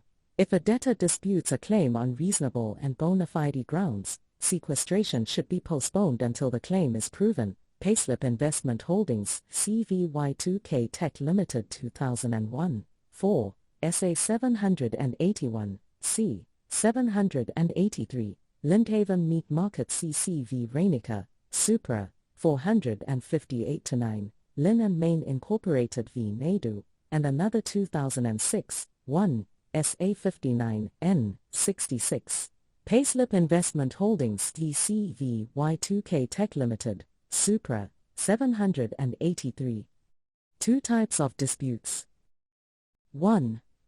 Disputes on debtor's liability. Sequestration should be postponed if the debtor disputes liability on reasonable and bona fide grounds. 2. Other disputes. If probabilities favor the creditor, sequestration may be granted. Otherwise, the court may refuse sequestration or refer the dispute to oral evidence. Next. Page 32.4 Service of Rule Nisi.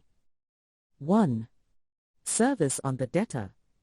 The rule nisi, along with application papers, if not already served, must be served on the debtor in accordance with the rules of court. Asmal Wholesalers Proprietary, Limited v. Darwood, Marshall Industrials Limited, and another intervening 1963, 1, SA 250, N. 255.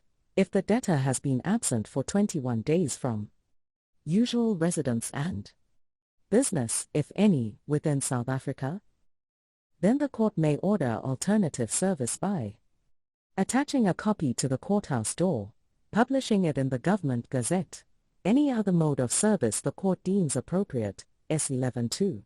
The provision in S11(2) is permissive, not mandatory. Asmal Wholesalers, Proprietary, Limited v. Darwood, Marshall Industrials Limited and another intervening, Supra, 254.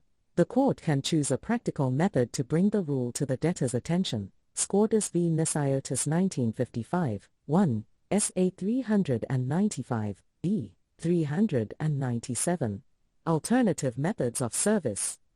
Email, WhatsApp, and newspaper publication have been allowed. Shamagic, Proprietary, Limited v. Van de Schijf 2021 JDR, 3342, GJ, Para 2. 2. Potential for NFT-based service. Future consideration, whether courts will allow service via NFT, non-fungible tokens. New York precedent. Supreme Court of New York allowed service via an Ethereum-based token airdropped into a digital wallet, LCX AGV John Doe numbers 1 to 25, index number 154,644 2022, New York, Andrea Masley, JSC, the 2nd of June 2022, South African courts. Flexible interpretation of S11.2 may allow such innovation. Scordas v. Nisiotis, Supra, 397 supports a practical approach in selecting the method of service. 3. Service on other parties. The rule nisi must also be served on registered trade union representing debtors' employees S11.2AA, debtors' employees S11.2AB, South African Revenue Service SARS S11.2AC.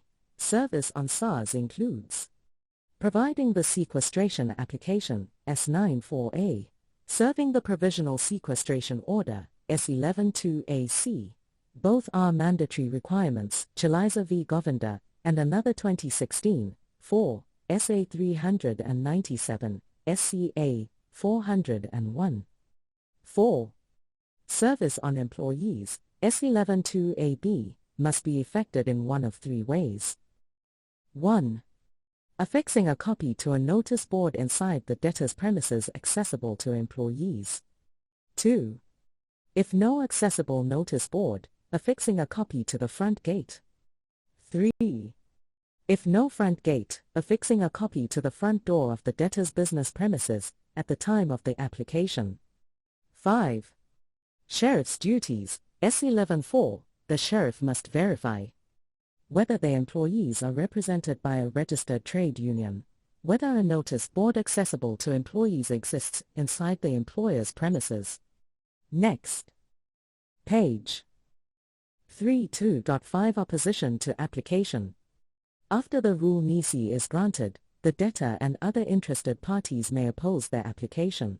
Opposition must be submitted through affidavits filed with the registrar stating the grounds of objection. These affidavits must be served on the sequestrating creditor in sufficient time to allow a reply before the return day. A provisional trustee, C8.4, may submit an affidavit with relevant information, but is not legally required to do so. Smith and Walton, S.A., Proprietary, Limited v. Holt 1961, 4, SA 157, D_. 3.2.6 Anticipation of return day. A debtor may apply to anticipate, advance, the return day to seek discharge of the provisional order, S11.3. The debtor must give 24 hours notice of the application to the sequestrating creditor. The court will only allow anticipation if all creditors, not just the sequestrating creditor, have been notified, no valid objections exist, or it is clear that creditors will not oppose the discharge. Relevant case law. Ferros, OVS, Stavensterfabriek, Edens, BPK v. Sullivan 1959, 2, SA 531, 0. Regular Investments, Proprietary, Limited v. Duplessis 1972, 2, SA 493, 0 _. 3.2.7 Intervention by another creditor. A creditor may intervene at any stage to either set aside the provisional order, if the sequestrating creditor withdraws or delays, obtain a fresh sequestration order in their own name. Procedure for intervention, Fullard v. Fullard 1979, 1, SA 368, T. The existing provisional order cannot be confirmed by the intervening creditor. The original sequestration order must be set aside, and a new order must be issued with the intervening creditor as the applicant. The intervening creditor becomes the dominus litis controller of the lawsuit, and the original applicant drops out. The intervening creditor must establish a case for sequestration, provide security for costs, submit necessary evidence, but does not need to repeat facts already on record. Courts take a practical approach, considering the interests of all creditors. Chatham and others v. Chatham 1958, 4, SA 36, N. 38. Intervention is unique, sui generis, in insolvency proceedings. M & V Tractor and Implement Agencies BK v. Venutskap, DSU Cilias N. Soons N. Under 2000, 2, SA 571, North Carolina, 577. A creditor with a material interest in the case may intervene to oppose sequestration. Mercantile Bank Limited v. MMR 2022 JDR 0681 GJ. _. 3.2.8 Final sequestration. 1. Documents required on return day. On the return day, the court must have sheriff's return of service of the rule nisi, opposing affidavits from the debtor and or other parties, replying affidavit from the sequestrating creditor, any affidavit submitted by the provisional trustee. 2. Court proceedings. Applicant's counsel appears to request confirmation of the provisional order or alternative relief. The debtor may appear personally or with counsel to oppose final sequestration. Other creditors may also appear to either support or oppose their application. 3. Onus of proof. The sequestrating creditor bears the burden of proving, on a balance of probabilities, that final sequestration requirements have been met. The debtor has no onus but carries an evidentiary burden to show bona fide and reasonable grounds for opposing sequestration. Hanover Reinsurance Group Africa, Proprietary, Limited v. Gangudu, and another 2012, 1, SA 125, GSJ 137. 4. Court's decision. If satisfied, the court may confirm the provisional order. If not satisfied, the court may dismiss the application and set aside the provisional order, require further proof and postpone the matter, S12-2. Allow further proof via a replying affidavit, provided the debtor can respond, Ganis and another v. Telecom Namibia Limited 2004, 3, SA 615, SCA 625. 5. Resolving disputed facts. If facts are disputed, the court cannot confirm sequestration unless oral evidence is unnecessary. Muhammad v. Malk 1930 TPD 615. 6. Appeal considerations. An appellate court will only interfere with the lower court's decision if discretion was exercised capriciously or based on wrong legal principles. The court failed to apply an unbiased judgment, Ganis and another v. Telecom Namibia Limited, Supra. 7. Effect of final sequestration. Once the provisional order is made final, the date of sequestration is deemed to be the date when the provisional order was originally granted. S2 Definition of sequestration order. Next. Page 3.2.5 Opposition to application. After the rule nisi is granted, the debtor and other interested parties may oppose by filing affidavits with the registrar. Affidavits must be served on the sequestrating creditor in time for a reply before the return day. A provisional trustee may submit relevant information via affidavit, though not required. Smith and Walton, S.A., Proprietary, Limited v. Holt 1961, 4, SA 157, D. 3, 6 Anticipation of return day. The debtor may apply to anticipate the return date to discharge the provisional order, given 24 hours notice to the sequestrating creditor, S11-3. The court will allow anticipation if all creditors have been notified and have no valid objections. It is clear creditors will not oppose the discharge of the rule. Ferros, OVS, Stavensterfabriek, Edens, EPK v. Sullivan 1959, 2, SA 531, O. Regular Investments, Proprietary, Limited v. Duplessis 1972, 2, SA 493, O. 3. 2-7 Intervention by another creditor. A creditor may intervene at any stage 2. Have the provisional order set aside. Obtain a new sequestration order if the sequestrating creditor withdraws or delays. Fullard v. Fullard 1979, 1, SA 368, t. If intervening, the existing order must be set aside, and a new order must be issued with the intervening creditor, as Domines Litis, controller of the lawsuit. The intervening creditor must prove a case for sequestration, furnish security for costs.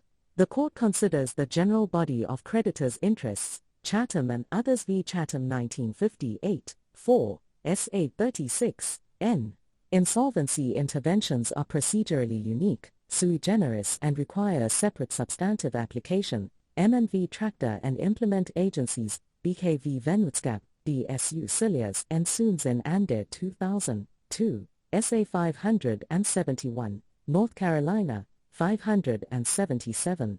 An intervening creditor may also oppose the final sequestration order, if they have a material interest, for example, a spouse affected by the sequestration. Mercantile Bank Limited v. MMR 2022 JDR 0681, GJ. 3. 2.8 Final sequestration. On the return day, the court must have sheriff's return of service of the rule nisi, opposing affidavits from the debtor or interested parties, replying affidavit from the applicant, any affidavit from the provisional trustee. The applicant's counsel asks the court to make the provisional order final. The debtor may oppose personally or through counsel. Other creditors may support or oppose. The sequestrating creditor bears the onus of proving final sequestration on a balance of probabilities.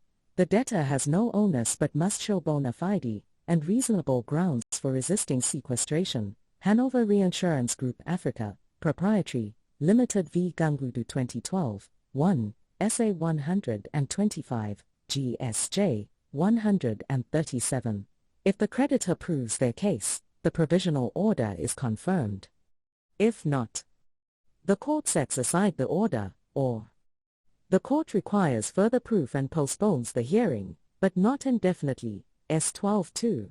The court may allow further proof via a replying affidavit, but the debtor must be given a chance to respond. Ganis and Another v. Telecom Namibia, Limited 2004, 3, SA 615, SCA 625.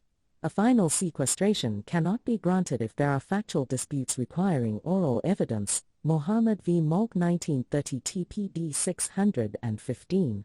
The decision to dismiss or allow further proof is at the court's discretion, and can only be appealed if exercised improperly. Ganis v. Telecom Namibia Limited.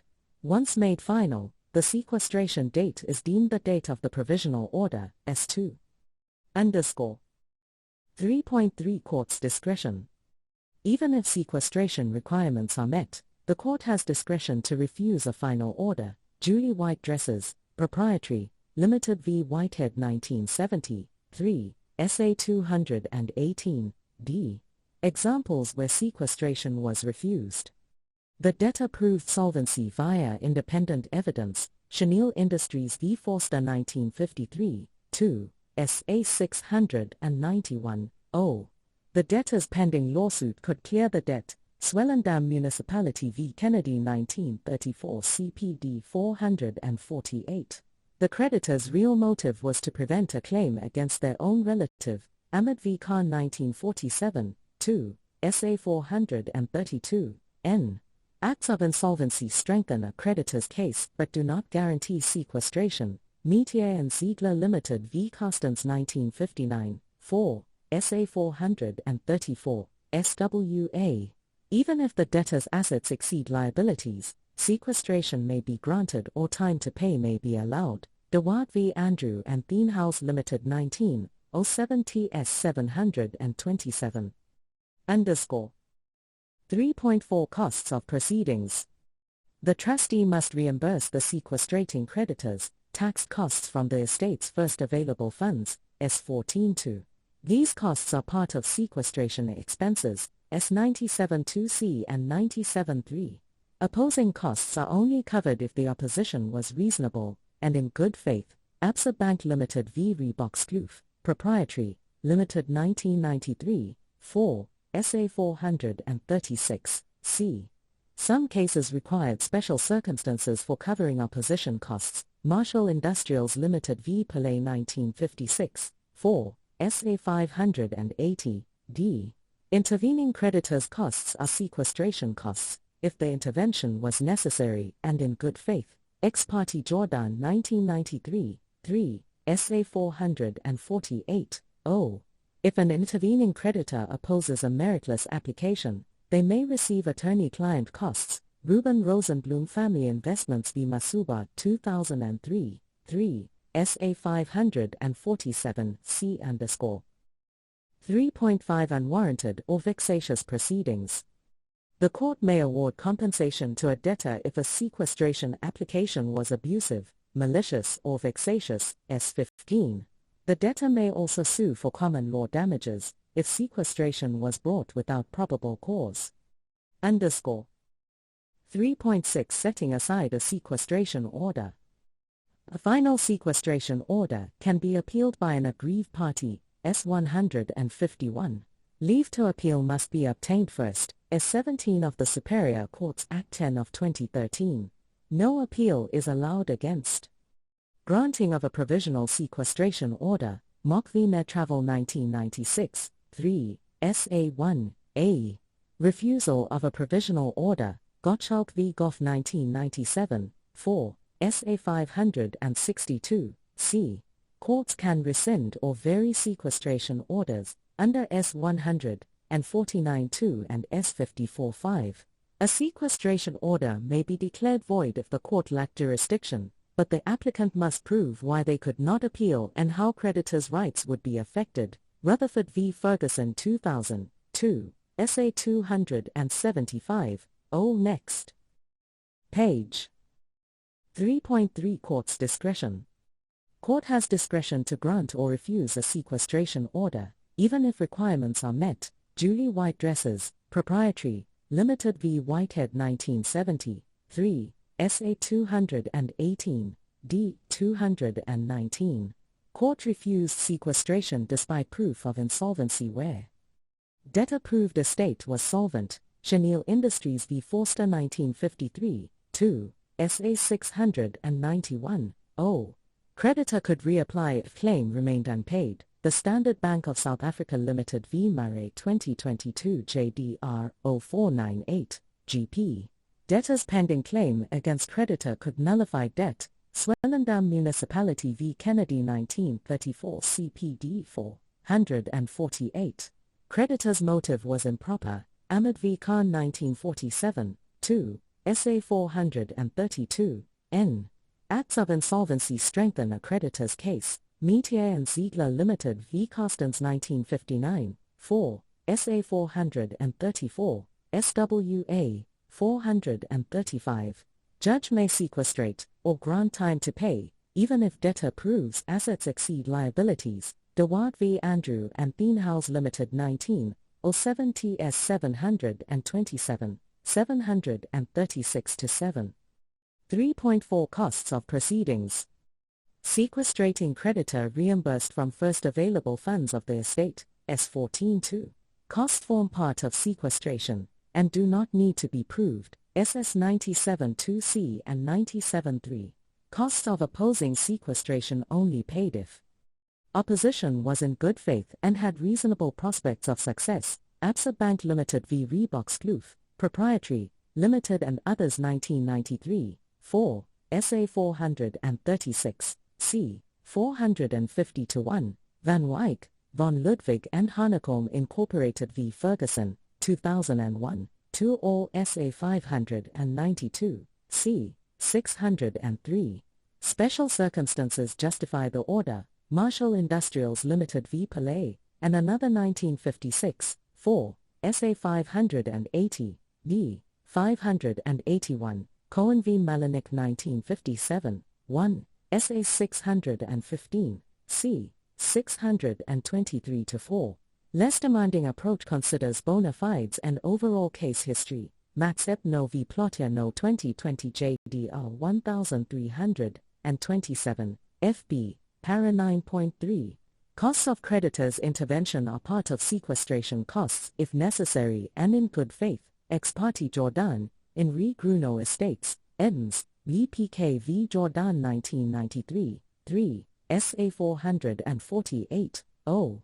Creditors opposing a meritless application may be awarded attorney-client costs. Reuben Rosenblum Family Investments, Proprietary, Limited v. Masuba, Proprietary, Limited 2003, 3, SA 547, c. 550. 3.5 Unwarranted or vexatious proceedings. Court may award debtor compensation if sequestration is malicious, vexatious, or an abuse of process. S15. Debtor may also sue at common law for malicious prosecution without reasonable and probable cause. 3.6 Setting aside sequestration order. Any aggrieved person may appeal a final sequestration order, or an order setting aside provisional sequestration, S151, Low v. WP, Cooperative, BPK 1998, 2, SA 418, SCA. Leave to appeal required, S17 of the Superior Courts Act 10 of 2013, and must be pursued promptly, Beira v. Raffaele Weiner and others 1997, 4, SA 332, SCA 337. No appeal against. Provisional Sequestration Order, Mock v. Medtravel, Proprietary, Limited TA American Express Travel Service 1996, 3, SA 1, A, 7. Refusal of Sequestration Order, Gottschalk v. Goff 1997, 4, SA 562, c. 568. Court may rescind or vary sequestration order under S149-2 and S54-5. Declaration of nullity sought in Rutherford v. Ferguson 2000, 2, SA 275, 0 failed due to lack of jurisdictional argument, under S19-1A, 3, of the Supreme Court Act 59 of 1959, now S21-3C of the Superior Courts Act 10 of 2013.